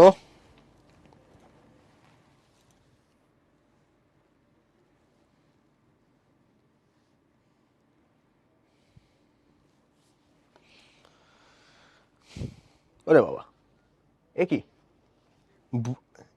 ভুল? সঠিক অ্যান্সারের দেখি যে হচ্ছে ভুল অ্যান্সার বেশি।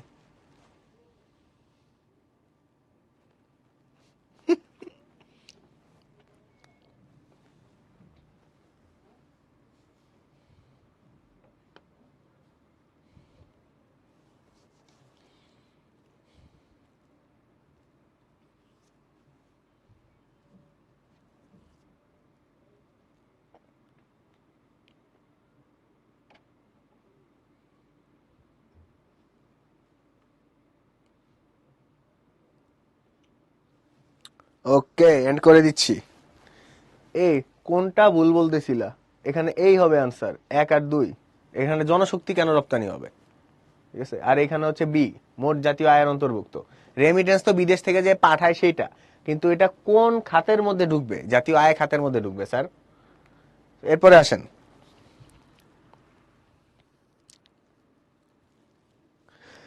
ওকে।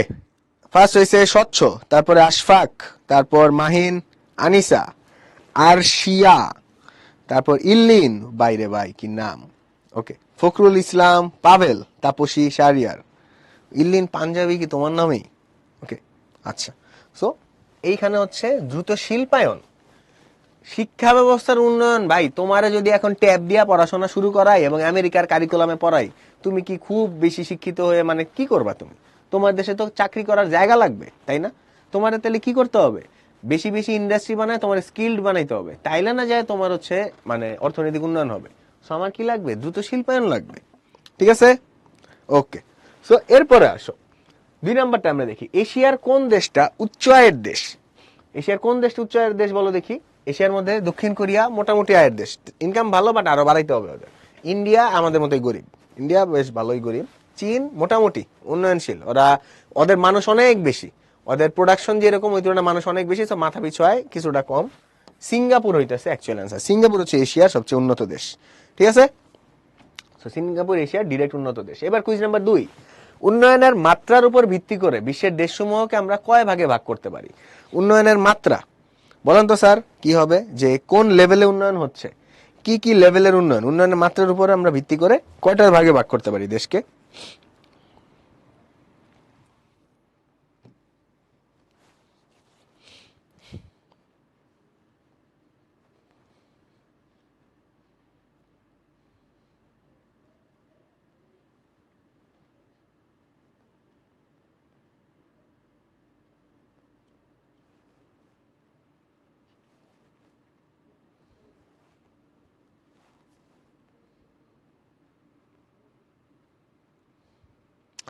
যারা ভুলে অ্যান্সার দিছো, ভুলের কোনো মানে কিছু ভুল কখনো শুধরানো যায় না, এটা অলওয়েজ মনে রাখবা। সব ভুল শুধরানো যায় না, মানে অলমোস্ট কোনো ভুলই আসলে শুধরানো যায় না, ঠিক আছে, এটা মাথায় রাখো। সো এটা যে বলতেছো লাভ নাই, ওকে। সো তোমরা যারা ভুলে অ্যান্সার দিছো তাদের নাম কিন্তু আমি ভুলেও বলবো না, ওকে, এই ভুলটা আমি করবো না।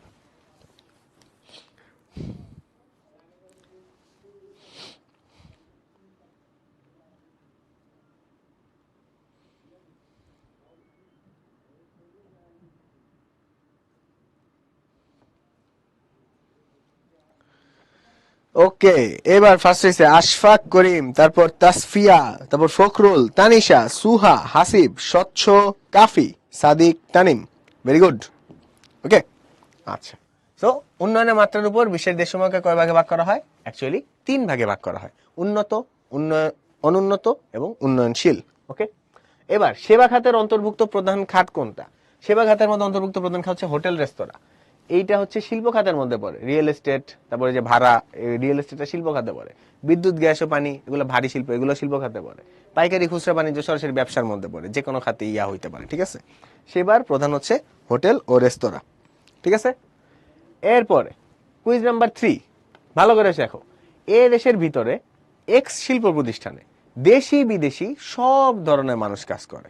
তাইলে এখানে কোন নির্দেশকটা ব্যবহার করা যাবে? ঠিক আছে, দেশি বিদেশি সব ধরনের মানুষ যদি এই দেশে কাজ, এই জায়গায় কাজ করে, তাহলে কোন নির্দেশকটাকে আমরা ব্যবহার করতে পারবো? বলেন দেখি স্যার। রিয়েল এস্টেট মানে হচ্ছে এই যে অ্যাপার্টমেন্ট বানায় না, বিভিন্ন ফ্ল্যাট ট্যাট বানায় না, এই ইন্ডাস্ট্রিটা।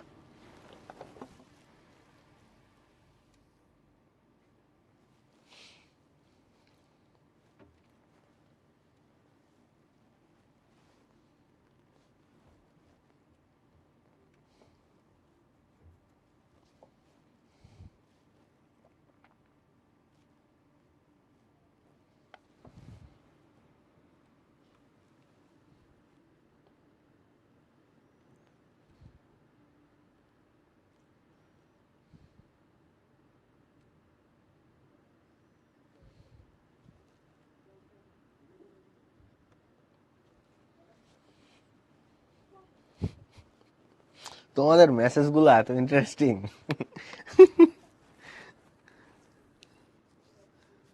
ওকে, মানে কি আর বলবো, ঠিক আছে, কিছু বলার নাই।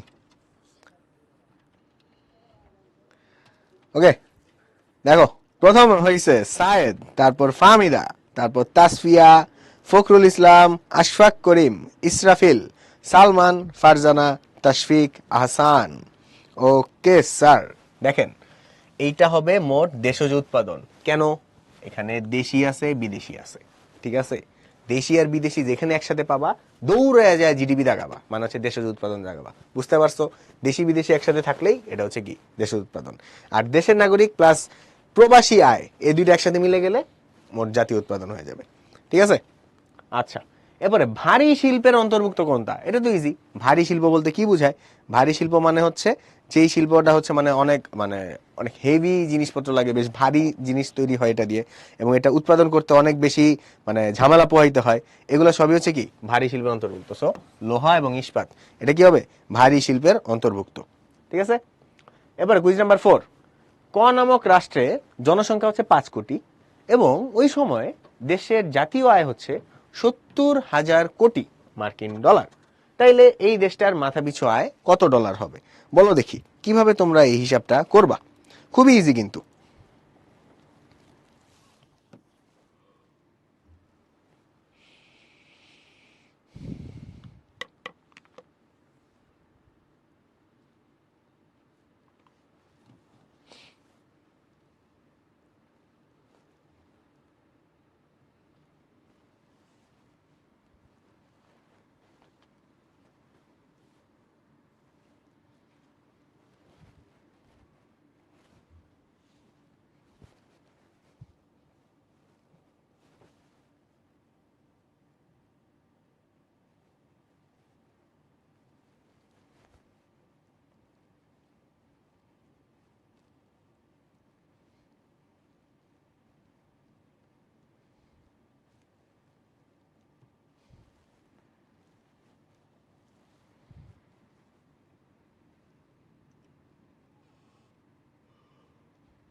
ওকে, এবারও স্বচ্ছ, তারপর আশফাক, তারপর ফাহমিদা, মুবাশশির, সাদিক, তানিশা, নিলয়, তারপর কি আছে, রাইসা, সালমান, হচ্ছে জায়েদ, আদিব। ওয়াও, আমার নাম নিয়ে বসে আছে।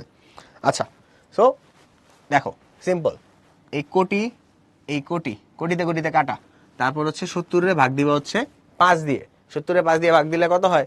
সো এখানে হচ্ছে 14 আসবে। সো 14, আর এখানে হচ্ছে 3টা শূন্য রয়ে গেছে। সো 14,000। সো অ্যান্সার কি হবে? 14,000। মাথা পিছু কত ডলার?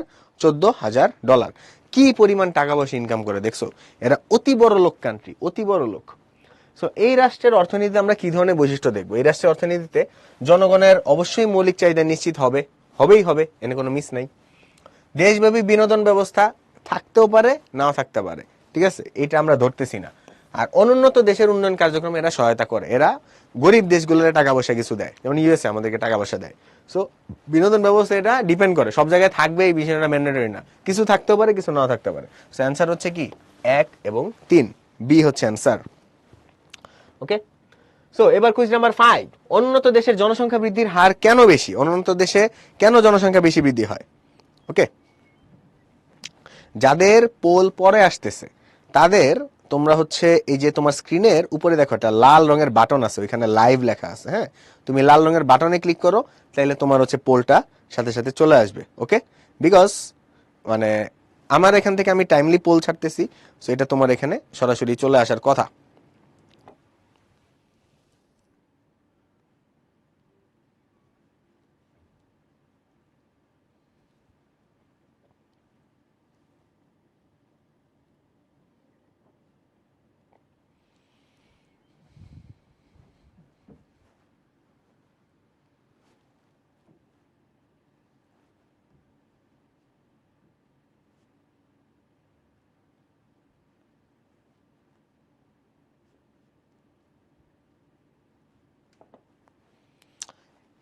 বিশাল পরিমাণ অ্যান্সার হচ্ছে ভুল। ওকে, কেন ভুল? এটা এক্সপেক্টেড, আসলে এটা যে ভুল হওয়ার কথা। হুম,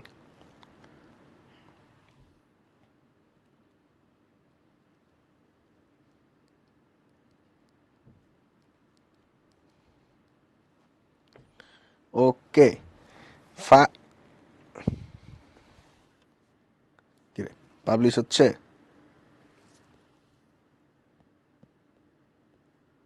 হ্যাঁ, সাইফুল্লাহ, তারপর তানিশা, তাসনুভা, আশফাক, তোয়া, উমায়ের, নিলয় সাহা, স্বাগতা, দিব্য, ইয়ামিন। ভাই দেখো, জনসংখ্যা নিয়ন্ত্রণ যদি ঠিক মতন করতে না পারো, তাইলে কি হয়ে যাবে? তোমার দেশে জনসংখ্যা বৃদ্ধি হবে। এখন শিক্ষিতের হার কম, এইটা জনসংখ্যার দিকে খুব একটা বেশি ম্যাটার করে না। কেন করে না? দেখো, চীনে মানুষজন বেশ ভালো শিক্ষিত, বাট চীনে এত মানুষ, এবং তারা কিন্তু এক সন্তান পলিসিতে গেছিল। কেন এক সন্তান পলিসিতে গেছিল? কারণ তাদের দেশে এত মানুষ শিক্ষিতর পর মানুষজন 2টা করে সন্তান নিলেও দেখা যায় তাদের দেশে অনেক বেশি সন্তান বেড়ে যায়। সো তারা ধৈরা বাইন্দা মানুষের তার দেশের জনসংখ্যা কমাইছে, যে কোনো মতেই সন্তান নিতে পারবি না, এরকম অবস্থা। আবার ইন্ডিয়াতে, ইন্ডিয়াতে মোটামুটি শিক্ষিত মানুষজন আছে, সরকার ওখানে রেগুলেট করে না, যার কারণে ইন্ডিয়াতে কিন্তু জনসংখ্যার হার মোটামুটি ভালো আছে। সো অ্যাকচুয়ালি সরকার যদি নিয়ন্ত্রণের ব্যবস্থা না করে, বা যথাযথ জন্ম নিয়ন্ত্রণের ব্যবস্থা না থাকে, সেটাই অ্যাকচুয়ালি জনসংখ্যা বৃদ্ধির হারে বেশি ভূমিকা রাখে উন্নত দেশে। উন্নত দেশে সরকার এটার কন্ট্রোল রাখে না, কন্ট্রোল রাখে না দেখেই হচ্ছে নিয়ন্ত্রণের অভাব হয়। ওকে স্যার, এরপরে আসেন, বি রাষ্ট্রের মাথাপিছু মোট জাতীয় আয়, জিএনআই হইতেছে $1340। আর আয় ভিত্তিক শ্রেণী অনুযায়ী, জিএনআই না, সরি, মাথাপিছু মোট জাতীয় আয়, তার মানে হচ্ছে পিসিআই, পার ক্যাপিটা ইনকাম, ঠিক আছে, মাথাপিছু আয়, আয় ভিত্তিক শ্রেণী অনুযায়ী রাষ্ট্রটা কোন শ্রেণীর অন্তর্ভুক্ত হবে? এটা কোন শ্রেণীতে পড়ে? নিম্ন আয়, নিম্ন মধ্য আয়, উচ্চ মধ্য আয়, নাকি হচ্ছে উচ্চ আয়? ঠিক আছে, এটা কি হবে? এটা হচ্ছে নিম্ন মধ্য আয়। $1,000 উপরে হইলে, $1,000 উপরে থেকে মোস্ট প্রবাবলি হচ্ছে ওই যে কয়েক হাজার ডলার, এগুলা পর্যন্ত কি, এগুলো হচ্ছে নিম্ন মধ্য আয়ের মধ্যে পড়ে। ঠিক আছে, সো এই দেশটা নিম্ন মধ্য আয়ের দেশ। প্রাকৃতিক সম্পদ যথেষ্ট থাকলেও কখন আমরা কাজে লাগাইতে পারি না, বা কখন এই সম্পদটা কাজে লাগানো যায় না? সম্পদটা কাজে লাগানো যায় না যদি তোমার দক্ষ জনশক্তি না থাকে। আফ্রিকা, আফ্রিকার মাটির নিচে প্রচুর পরিমাণ সম্পদ, প্রচুর গোল্ড, স্টিল তারা সম্পদ ব্যবহার করতে পারে না। কেন? তাদের স্কিল ম্যান পাওয়ারই নাই। আমেরিকা হয়ে যায় তেল খুইরা, স্বর্ণ খুইরা সব নিয়ে এসে পড়তেছে, তারা আটকায়, মানে তারা আটকাইতেও পারে না। ঠিক আছে, তাদের দেশে যুদ্ধ লাগাই রেখে তারা ঠিকই সম্পদ তুলে আনতেছে। সো এটা হচ্ছে তাদের দেশে দক্ষ জনশক্তি না থাকার কারণে এরকম হচ্ছে। 6 নম্বর কুইজ। এ নামক দেশে জনসংখ্যা বৃদ্ধির হার হচ্ছে 1% আর প্রবৃদ্ধির হার 8%। ঠিক আছে, তাহলে ওই দেশের অর্থনৈতিক অবস্থা কেমন হবে? দেখো, জনসংখ্যা বৃদ্ধির হারের চেয়ে প্রবৃদ্ধির হার অনেক অনেক বেশি, তাই না? সো তাইলে অ্যান্সারটা কি দাঁড়াবে স্যার, বলেন তো?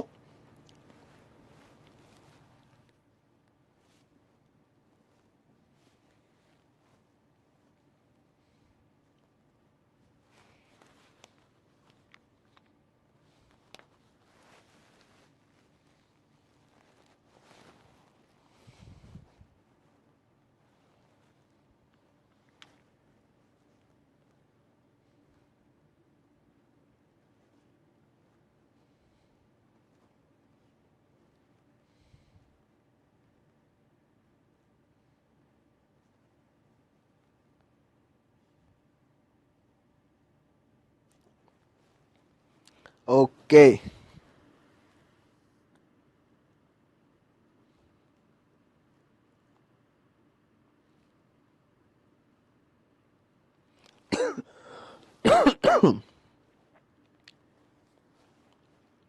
দেখো আগে পোলটা বইল নেই। ফাহমিদা, তারপর সায়েদ, তারপর শিমু, তানিশা, রিজু, সিনথিয়া নাকি সিমথিয়া, আচ্ছা, তাহিয়া, নাবিল, আয়াত, কাফি। আচ্ছা, এবার দেখো এখানে কি বলছে, জনসংখ্যা বৃদ্ধির হার হচ্ছে 1%, প্রত্যেক বছর মাত্র 1% করে জনসংখ্যা বাড়ে। এই বছর যদি জনসংখ্যা 1 লাখ হয়, আগামী বছর 1 লাখের 1% কত, 1000। আগামী বছর 1000 মানুষ বাড়বে। বাট এই বছর তাদের জিডিপি যদি হয় হচ্ছে 1 লাখ কোটি টাকা, আগামী বছর তাদের জিডিপি হয়ে যাবে কত, আরো মানে কত, 8000 কোটি টাকা বাইরে যাবে। ঠিক আছে, তার মানে জনসংখ্যা বাড়তেছে সামান্য, কিন্তু তাদের প্রোডাকশন অনেক বেশি বাড়তেছে, তাই না? টাকা পয়সা অনেক বেশি ইনকাম, জনসংখ্যার হার কম, টাকা পয়সার পরিমাণ অনেক বেশি। তাহলে তারা কি ডেফিনেটলি উন্নত দেশ। ঠিক আছে, সো এই হচ্ছে উন্নত দেশ। এবার বাংলাদেশ সরকার শিল্প কারখানা স্থাপনে কেন উৎসাহ দেয়? শিল্প কারখানা স্থাপনে উৎসাহ দেওয়ার মূল উদ্দেশ্য হচ্ছে কর্মসংস্থান তৈরি, যাতে বেশি বেশি করে কর্মসংস্থান করতে পারে। ঠিক আছে, বেশি বেশি চাকরি তৈরি করতে পারে।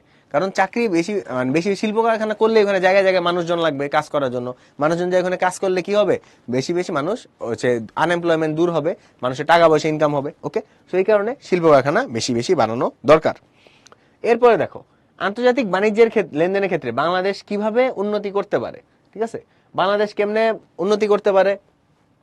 এখানে হচ্ছে বাংলাদেশকে অবশ্যই রপ্তানি বাড়াইতে হবে। ঠিক আছে, বাংলাদেশ এক্সপোর্ট বাড়াইতে হবে, নতুন নতুন জিনিস তৈরি করতে হবে, যে এই জিনিসটা আমি রপ্তানি করতে পারি। বিদেশে মানে কম রপ্তানি হয়, কিন্তু আমাদের দেশে যেমন ধরো যে আমাদের দেশে অনেক ধরনের হচ্ছে ফ্রোজেন ফুড বানানো যায়, বিভিন্ন ধরনের সবজি উৎপাদিত হয়। এই যে আমাদের আম আম জিনিসটা কিন্তু আমাদের দেশে খুব হাই কোয়ালিটির জিনিস উৎপাদিত হয়, আমরা এগুলা বেশি করে উৎপাদন করতে পারি, আমরা ভালো ভালো জিনিস বানাইতে পারি যেগুলো এক্সপোর্ট করার মতো। ঠিক আছে, তো এরকম এক্সপোর্ট ওরিয়েন্টেড প্রোডাক্ট যদি আমরা বেশি করে বানাইতে পারি, তাইলে হচ্ছে আমরা কি করতে পারবো, রপ্তানি বাড়াইলে আমরা আমাদের ইনকাম বাড়াইতে পারবো। ঠিক আছে, তারপর অর্থনৈতিক অনগ্রসরতার মূল কারণ কি? ওই যে বলছিলাম ব্রিটিশরা এসে আমাদের অর্থনীতি প্রাথমিকভাবে ধ্বংস করে দিয়ে গেছিল। সো অর্থনৈতিক অনগ্রসরতার মূল কারণ হচ্ছে কি, ঔপনিবেশিক শাসন। ঠিক আছে, সো ঔপনিবেশিক শাসনটা একটা বড় রিজন। ফাইনালি, বিশ্বের যে কোনো দেশের অর্থনীতিকে প্রধানত কয়টা ভাগে ভাগ করা যায়, বলে ফেলা দেখি কি হবে। এটা হচ্ছে আমাদের লাস্ট কুইজ, দেখি সবাই ঠিক মতো অ্যান্সার দিতে পারো কিনা। যাতে সবার সামনে পোল যায়, এই কারণে হচ্ছে পোলটা আমি সবার শেষে দিচ্ছি। ঠিক আছে, একটু লেট করে দিচ্ছি যাতে সবাই পোলটা পাইতে পারো। ওকে, আচ্ছা, এটা হচ্ছে আমাদের লাস্ট কুইজ। সবাই হচ্ছে ইয়াতে ক্লিক করে রাখো লাইভে। ওকে, আচ্ছা, যে কোনো দেশের অর্থনীতিকে প্রধানত কয়টা খাতে ভাগ করা যায়, বলো দেখি কি হবে আনসার।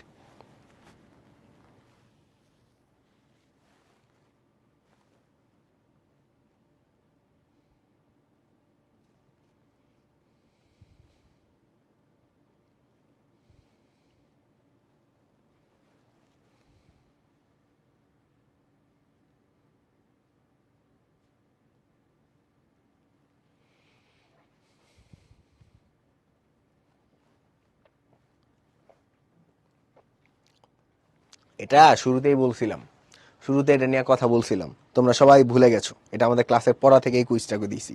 ওকে, যে কোনো দেশের অর্থনীতিকে 3টা ভাগে ভাগ করা যায়, 3টা। একটা হচ্ছে কৃষি, একটা হচ্ছে শিল্প, একটা হচ্ছে সেবা। ওকে, ওকে, ফার্স্ট হয়েছে সায়েদ, তারপর ফাহমিদা, তারপর নাবিল, মুবাশির, সুহা, তানিশা, মাহির, আশফাক, করিম, কাফি, ইয়ামিন। ভেরি গুড, কংগ্রাচুলেশনস তোমাদেরকে। ওকে, 3টা। এই তিনটা হচ্ছে খাত। এবার আসো জ্ঞানমূলক প্রশ্ন। দেখো এখানে তো আমার অ্যাকচুয়ালি তোমার অ্যান্সার মুখস্থ করানোর কিছু নেই, তোমরা নিশ্চয়ই পারো। আমি জাস্ট তোমার দেখাই, দেখো কতবার এই প্রশ্নটা আসে, দেখছো প্রত্যেকবার প্রবৃদ্ধির হার কি, প্রবৃদ্ধির হার কি আমরা পড়বো, বাট এর আগে দেখো কতবার প্রশ্ন আসছে। এখন প্রবৃদ্ধি জিনিসটা কি এটা আমাদেরকে একটু বুঝতে হবে। প্রবৃদ্ধি মানে কি? প্রবৃদ্ধি মানে হচ্ছে, ধরো এই বছর আমাদের দেশের মোট উৎপাদন হয়েছে 450 কোটি টাকা, ঠিক আছে, 450 কোটি টাকা আমাদের দেশের জিডিপি এবছর হইল। আমাদের সরকার নিশ্চয়ই, বা সরকার এবং সব মানুষ নিশ্চয়ই কি চেষ্টা করবে, আগামী বছর যেন এটা আরো বাড়ে, আরো নতুন করে, মানে সবাই যে যে যেখান থেকে যত টাকা পাইছে কিছু টাকা নিজে ভোগ করে আবার নতুন করে টাকা পয়সা ইনভেস্ট করবে। বাইরে থেকে এগুলো দেখা ওয়াও এখানে তো অনেক কিছু চলতেছে, নতুন করে আমি একটু শুরু করি। ওই যে দেখছো না, কিছু হইলেই একটা জিনিস ভাইরাল হয়ে যায়। যেমন হচ্ছে কেকের ব্যবসা শুরু করছিল সবাই, যদি শুরু করে, যদি দেখেছে ওয়াও এটা তো অনেক লাভজনক ব্যবসা, আমিও করব। এই বছর যদি 5 জন কেকের ব্যবসা করে, আগামী বছর 10 জন কেকের ব্যবসা করবে, তাদের আরো বাড়বে, মানে সেল আরো বাড়বে, এবং মানুষের কেক খাইতে দেখা শুরু করলে এরপর অন্যরাও অনেক বেশি কেক খাইতে আগ্রহী হবে। যেমন দেখো আমাদের দেশে রেস্টুরেন্ট, এখন কিন্তু ঢাকা শহরে প্রচুর রেস্টুরেন্ট হয়েছে, তাই না? আজ থেকে 10 বছর আগে কি এত রেস্টুরেন্ট ছিল? না, 10 বছর আগে এত রেস্টুরেন্ট ছিল না। আস্তে আস্তে এটা ট্রেন্ড চালু হয়েছে, মানুষজন অভ্যস্ত হয়েছে, নতুন নতুন রেস্টুরেন্ট ওপেন হয়েছে, মানুষজন এখানে যাওয়া শিখছে, মানুষজন এখন অনেক বেশি রেস্টুরেন্টে যায়, ঠিক আছে, বিভিন্ন জায়গায় মানুষজন যায়, অর্থাৎ আস্তে আস্তে ইকোনমিক অ্যাক্টিভিটি বাড়ছে। এই বছর যদি 450 কোটি টাকা জিডিপি হয়ে থাকে, আগামী বছর জিডিপি হবে 480 কোটি টাকা, এরপরের বছর হবে 520 কোটি টাকা, এরপরের বছর হবে 600 কোটি টাকা। এই যে প্রত্যেক বছর যে বাড়তেছে না, এই যে বৃদ্ধির যে হারটা, জিডিপি বৃদ্ধির হার, মোট দেশজ উৎপাদনের বৃদ্ধির হার, এই বৃদ্ধির হারটাই হচ্ছে প্রবৃদ্ধির হার, এটাকেই প্রবৃদ্ধি বলে। নিয়মিত প্রত্যেক বছর বছর হচ্ছে জিডিপির পরিমাণটা বেড়ে যাওয়া, ঠিক আছে, এটাই হইতেছে প্রবৃদ্ধির হার। ওকে, ঠিক আছে। সো আর জিডিপি কি, মাথা পিছু আয় কি, এটা তো অলরেডি বুঝছই। আর অর্থনৈতিক উন্নয়নের মূল লক্ষ্য কি? অর্থনৈতিক উন্নয়নের মূল লক্ষ্য হচ্ছে মানুষ যেন আরো বেটার লাইফ লিড করতে পারে, মানুষের মৌলিক চাহিদা যেন নিশ্চিত করা যায়, সেটার জন্য চেষ্টা করা, এটা হচ্ছে অর্থনৈতিক উন্নয়নের মূল লক্ষ্য, ঠিক আছে। জিডিপি কমবে কি না? জিডিপি না, জিডিপি যদি কমে যায় আমাদের দেশে অর্থনীতি তো শেষ, ঠিক আছে। কেউ চায় না জিডিপি কম। তুমি কি চাও এই বছর তুমি 3 লাখ টাকা ইনকাম করলে আগামী বছর তুমি 2.5 লাখ টাকা ইনকাম করবা বা 2 লাখ টাকা ইনকাম করবা? এটা কি মানুষ চায়? মানুষের বেতন কি কমে যায়? বেতন কমে যাওয়া কি ভালো কিছু? সো বেতন যদি মানে না হয়, মানে বেতন যদি তোমার মানুষের না বাড়ে, তাহলে তো তার ইকোনমিক অ্যাক্টিভিটিস বাড়বে, বেতন কমে যাওয়া তো আরো খারাপ, ঠিক আছে। ওকে, না 19টা খাত মুখস্থ করতে হবে না, 19টা খাত মুখস্থ করতে হবে না। এরপর আসেন অনুধাবনমূলক প্রশ্ন। মোট জাতীয় উৎপাদনের ক্ষেত্রে শুধু চূড়ান্ত দ্রব্যতার হিসাব করা হয় কেন? ওই যে যেমন দেখো এই যে শার্টটা বানাইছে, শার্টটা বানানোর ক্ষেত্রে প্রথমে সুতাটা ব্যবহার করছে, সুতা দিয়ে হচ্ছে একটা কাপড় বানাইছে, বিশাল থান কাপড়, ওটা কাইটা পরে হচ্ছে এটা জোড়া লাগাইছে, তারপরে বোতাম টোতাম লাগায় ফাইনালি আমার কাছে বিক্রি করছে। আমি যদি এই শার্টটা 1200 টাকা দিয়ে কিনে থাকি, এই 1200 টাকার ভিতরে সুতার দাম আছে, থান কাপড়ের দাম আছে, যেই শ্রমিক রেডের পিছনে কাজ করছে ওই শ্রমিকদের বেতনের টাকা আছে, হ্যাঁ, এবং যে আমার কাছে বিক্রি করছে তার লাভও আছে। অর্থাৎ ওভারঅল পুরা টাকাটা একসাথে হিসাব করে এটার দাম কিন্তু নির্ধারণ করা হয়েছে, তাই না? সো এই ক্ষেত্রে একটা শার্টের দাম কত, বা একটা যে কোনো হচ্ছে জিনিস, ধানের প্রতিমন, বা হচ্ছে যে কোনো জিনিস, ধরো একটা আইফোনের দাম কত, এটা দেখলেই তুমি বুঝতে পারবা আইফোন বানানোর পিছনে প্রত্যেকটা শ্রমিকের কি পরিমাণ টাকা খরচ হয়েছে, এটা বানানোর পিছনে যে ম্যাটেরিয়াল গুলো ইউজ হয়েছে সেটার পিছনে কত খরচ গেছে, অ্যাপল কোম্পানি কত লাভ রাখছে, ঠিক আছে। ওভারঅল সব মিলেই তো একটা আইফোনের দাম হয়েছে বা আমার শার্টের দাম হয়েছে। সো এইগুলার ফাইনাল দামটা হিসাব করলেই সব দাম একবার আমরা পেয়ে যাই, ঠিক আছে। এই কারণেই চূড়ান্ত দ্রব্যটার দাম হিসাব করা হয়, ঠিক আছে। না, এই শার্ট আমি 1200 টাকা দিয়ে কিনি নাই, ঠিক আছে, এই শার্ট মানে আমি নিজে কিনেই নেই, আমার আম্মা কিনে দিছে। ওকে, আচ্ছা। আর উন্নয়ন ও প্রবৃদ্ধির পার্থক্য ব্যাখ্যা করো, এটা আমাদেরকে একটু বুঝতে হবে, ঠিক আছে। উন্নয়ন ও প্রবৃদ্ধির পার্থক্য কি কি, ঠিক আছে। উন্নয়ন ও প্রবৃদ্ধির মধ্যে, উন্নয়ন মানে হচ্ছে কি, মানে প্রবৃদ্ধির ক্ষেত্রে কি, এই যে প্রত্যেক বছর টাকা পয়সা বাড়তেছে। এখন চিন্তা করে দেখো, তোমার বেতন আজকে এই বছর ছিল 20,000 টাকা, আগামী বছর তোমার বেতন হয়েছে 25,000 টাকা, কিন্তু দেখা গেল এই বছর চালের কেজি হইতেছে 80 টাকা, আগামী বছর চালের কেজি হয়ে গেছে 100 টাকা। তার মানে তোমার এই বছর হয়তো তুমি 20,000 টাকা করে কামাচ্ছ প্রত্যেক মাসে, 19,000 টাকা করে তোমার খরচ হয়ে যাচ্ছে। আগামী বছর তুমি 25,000 টাকা করে মাসে কামাবা, কিন্তু 24,000 টাকা তোমার খরচ হয়ে যাবে। টাকার পরিমাণ বাড়ছে কিন্তু তোমার লাইফের কোয়ালিটি কি ভালো হয়েছে? তুমি কি এখন মানে বেতনের পরিমাণ যে বাড়লো, ওই এক্সট্রা টাকা দিয়ে তুমি এক্সট্রা কিছু পাইতেছো? এক্সট্রা কিছু খাইতে পারতেছো? সপ্তাহে একদিন বা মাসে একদিন তুমি রেস্টুরেন্টে যা খাইতে পারতেছো? না, পারতেছো না। ওই আগে যা খরচ ছিল তাই করতেছো, আগে যেমন লাইফ লিড করতেছিল অমনি করতেছো। প্রবৃদ্ধি হয়েছে কিন্তু উন্নয়ন হয় নাই। টাকার সংখ্যা বাড়তেছে কিন্তু কি বাড়তেছে না, জীবনযাপনের মান ভালো হচ্ছে না। যদি এমন হইতো তোমার বেতন হয়েছে 25,000 টাকা কিন্তু তোমার খরচ হয়তো বেড়ে 20,000 টাকা হয়েছে, 5,000 টাকা তোমার সেভ থাকতেছে, 5,000 টাকা তুমি মনের ইচ্ছা মতো খরচ করতে পারতেছো, তুমি আরো ভালো লাইফ লিড করতে পারছো, আরো খুশি থাকতে পারতেছো, এইটা হবে উন্নয়ন। বুঝতে পারছো? সো প্রবৃদ্ধি হচ্ছে অর্থনৈতিক বা লেনদেনের পরিমাণ বাড়া, জিডিপির প্রবৃদ্ধি হওয়া। কিন্তু মানুষের জীবনযাত্রার মান যদি বাড়ে তবেই সেটাকে উন্নয়ন বলা যায়, আর নয়তো সেটা উন্নয়ন না। ওকে স্যার, আচ্ছা। এরপরে আসো আমরা হচ্ছে এখানে হচ্ছে প্রয়োগ উচ্চতর দক্ষতামূলক কোশ্চেন দেখি। যেমন এখানে বিশ্বব্যাংকের রিপোর্ট অনুযায়ী ডি রাষ্ট্রের মোট জাতীয় আয় কত ছিল? 1,58,000 বিলিয়ন ডলার, ঠিক আছে। আর জনসংখ্যা ছিল 200 মিলিয়ন। 2016-17 অর্থ বছরে আর দেশটির মাথাপিছু আয় ছিল কত? $1,090, ঠিক আছে। সো ডি রাষ্ট্রের মাথাপিছু আয় 2020 অর্থ বছরে কত ছিল ব্যাখ্যা করতে হবে। দেখো এখানে বিলিয়ন ডলার হচ্ছে মিলিয়ন ডলার হিসাব, মানে বিলিয়ন আর মিলিয়ন করেই এখানে হিসাবটা ভেজাল লাগাই ফেলছে। এখানে যদি মিলিয়ন থাকতো তাহলে প্যারা ছিল না, ঠিক আছে। সো আসো আমরা এখানে একটু হিসাব নিকাশ করব। যেহেতু বিলিয়ন বলছে, একটা জিনিস মনে রেখো, বিলিয়ন, 1 বিলিয়নে তোমার শূন্য কয়টা? 1 বিলিয়নে হচ্ছে 9টি শূন্য, ঠিক আছে। 1 বিলিয়ন 9টা শূন্য। আর মিলিয়নে কটা শূন্য? 1 মিলিয়নে তোমার শূন্য থাকবে হচ্ছে 6টা শূন্য, ঠিক আছে। ওকে, সো এবার আসো এখানে আমরা হিসাব করি 1,58,000, এখানে হচ্ছে 3টা শূন্য তো আছেই, সাথে বিলিয়নের জন্য আরো 9টা শূন্য দিতে হবে, 5, 6, 7, 8, 9, ঠিক আছে। আর এখানে কত ছিল? 200 মিলিয়ন। সো 200 সাথে আরো কটা মিলিয়নের জন্য 6টা শূন্য দিতে হবে। সো এখন এই 6টা শূন্য কাটা, এই 6টা শূন্য কাটা, ঠিক আছে। আবার এখান থেকে 2টা, এখান থেকে 2টা কাটা, তাহলে কটা থাকলো? এই এখন যদি এটারে কাটো তাহলে কত হবে? 79, তাই না? সো 79 কত? ওয়েট,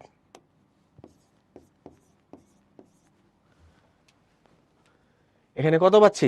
7,90,000, ঠিক আছে। 7,90,000 ডলার বেশি হয়ে গেছে, ঠিক আছে। মানে এরা যে বিলিয়ন আর মিলিয়ন দিচ্ছে ওই জায়গায় ভেজা লাগাই ফেলছে, বর্তমান হিসাব এটাই আসবে। সো এখানে মিলিয়ন আর বিলিয়ন যেহেতু কাটাকাটি হয়ে গেছে, শুধুই কত থাকবে? ডলার। ওকে, সো মাথা পিছু আয় 2020 অর্থ বছরে কত ছিল? এখানে হচ্ছে 7,90,000 ডলার। ভাই ইনসেন, ইনসেন, ঠিক আছে। হ্যাঁ, সো শূন্য বেশি হয়ে গেছে? না, শূন্য বেশি হয়নি, শূন্য ঠিকই আছে, ঠিক আছে। শূন্য টূন্য সবই ঠিক আছে। না, এই জায়গায় উপরে টু দি পাওয়ার 12 এগুলা দেওয়ার দরকার নেই। হ্যাঁ, লুক্সেমবার্গ হয়ে গেছে এটা। সো এই শ্রেণীতে, যেই শ্রেণীতে অবস্থান করতেছে সেটা আর্থসামাজিক অবস্থা বিশ্লেষণ করো। এটা উন্নত দেশ, উন্নত দেশে সবই ভালো, হিউজ হিউজ, ঠিক আছে, বিশাল বিশাল বিষয়। দেখছো মাত্র 3 বছরে এরা এত টাকা মানে এত টাকা কামাইছে, ইনসেন অবস্থা। সো তাই এখানে টাকার হিসাবটা একটু কমায় দেওয়া লাগতো। ওরা যদি একটু কমায় দিত, ঠিক আছে, তাইলেই হচ্ছে এই ঝামেলাটা আর হইতো না। ওকে, ওরা যদি এখানে শূন্য কিছু কমায় দিত তাইলেই ইয়া হয়ে যেত। সো ওরা মানে ইয়া দেওয়ার ক্ষেত্রে ঝামেলা করে বলছে, বাট হোয়াট এভার, এটা একটা উন্নত দেশ, ঠিক আছে। আমরা দেখতেছি সেটা মানে ইয়াতে পরে যে শ্রেণীতে অবস্থান সেই আর্থসামাজিক অবস্থা বিশ্লেষণ করো। সো উন্নত দেশের হিসাবে আমরা অ্যান্সারটা করব। ওকে, আচ্ছা। সো এরপরে আরেকটা কোশ্চেন আমরা দেখি যে এ নামক দেশে অর্থনীতিতে মৌলিক শিল্পের আধিক্য রয়েছে। মৌলিক শিল্প, ঠিক আছে, মৌলিক জিনিসপত্র উৎপাদন করে, গম উৎপাদন করতে পারে, ধান উৎপাদন করতে পারে, যেটা মানুষ খাবেই খাবে, তারপর লোহা, ইস্পাত এগুলো উৎপাদন করে, যেগুলো ব্যবহার করে নতুন নতুন প্রোডাক্ট বানানো যায়। তারপর এখানে সবসময় রাজনৈতিক স্থিতিশীলতা বিরাজ করে, খুব ভালো কান্ট্রি, বেকারত্বের হারও খুব বেশি নয়। আর এদিকে বি কান্ট্রিটা কি? উন্নয়নের জন্য পদক্ষেপ গ্রহণ করা হয়েছে, আস্তে আস্তে উন্নয়ন হইতেছে, তবে অনেক কর্মসূচি নিছে। তার মানে বুঝতে পারতেছি কি, এটা কি, এটা হচ্ছে উন্নত দেশ, এ কান্ট্রি হচ্ছে উন্নত। তাহলে এটা কি করতে হবে? কোন ধরনের দেশ ব্যাখ্যা করো? উন্নত দেশ। আর বি কান্ট্রি কি? এখানে বাংলাদেশ কোন শ্রেণীভুক্ত? বাংলাদেশ হচ্ছে বি শ্রেণীভুক্ত। বি শ্রেণীতে কি? এটা হচ্ছে উন্নয়নশীল, ঠিক আছে, উন্নয়নশীল। বাংলাদেশ বি শ্রেণীতে পড়ে, B for Bangladesh, B for এখানে উন্নয়নশীল। সো আমরা কি দেখব? এখানে আমরা উন্নত দেশের ফিচারগুলো লিখবো, উন্নত দেশে কি ধরনের অবস্থা দেখতে পাই, পাশাপাশি অনুন্নত দেশে কি অবস্থা, মানে উন্নয়নশীল দেশের অবস্থা কি দেখতে পাই, সেটার সাথে বাংলাদেশে আমরা কি কি অবস্থা দেখতে পাই, সেটার অ্যান্সার দিয়ে দুইটাকে মিলে আমরা সৃজনশীলের অ্যান্সারগুলা দিব। ঠিক আছে? সো এই হচ্ছে আমাদের এখানকার হিসাব নিকাশ। সো এই ছিল আমাদের আজকের আয়োজন। আশা করি এমসিকিউ গুলা এবং সিকিউ এর অ্যান্সার গুলা যেগুলো শুনছো এগুলো শুনে কনসেপ্টটা ক্লিয়ার হয়েছে, প্রবিধি টবিধি এগুলো সবকিছু আশা করি বুঝতে পারছো। সো মোটামুটি যে কিছু খাত আছে সব খাত মুখস্থ করা লাগবে না, শুধু অর্থনৈতিক উন্নয়নের প্রতিবন্ধকতা এবং কি কারণে উন্নয়ন হইতেছে না এই জিনিসগুলো হচ্ছে একটু পড়ার মধ্যে ট্রাই করবা। ঠিক আছে? সামান্য কিছু খাত অল্প কয়টা মনে রাখলেই হবে। প্রধানত যে তিনটা খাত এই তিনটা তোমার একটু জানলেই হবে, এছাড়া কিছু দরকার নাই। তোমাদের সাথে আজকে আমার লাস্ট ক্লাস, নেক্সট ক্লাস তো রিয়াদ নিবে, সো এরপরে তো তোমাদের আর বিজনেস লেকচার থাকতেছে না। ভালো থেকো সবাই। সামনে থাকলে সবাই চকলেট খাওয়াইতাম, বাট চকলেট যেহেতু খাওয়ানো যাচ্ছে না, সবার জন্য অনেক অনেক দোয়া থাকলো। এসএসসি তে অনেক ভালো রেজাল্ট করো, উদ্ভাসের নেক্সট যে কোনো ভিডিওতে বা প্রোগ্রামে আবার দেখা হয়ে যাবে। আল্লাহ হাফেজ, টাটা, বাই বাই।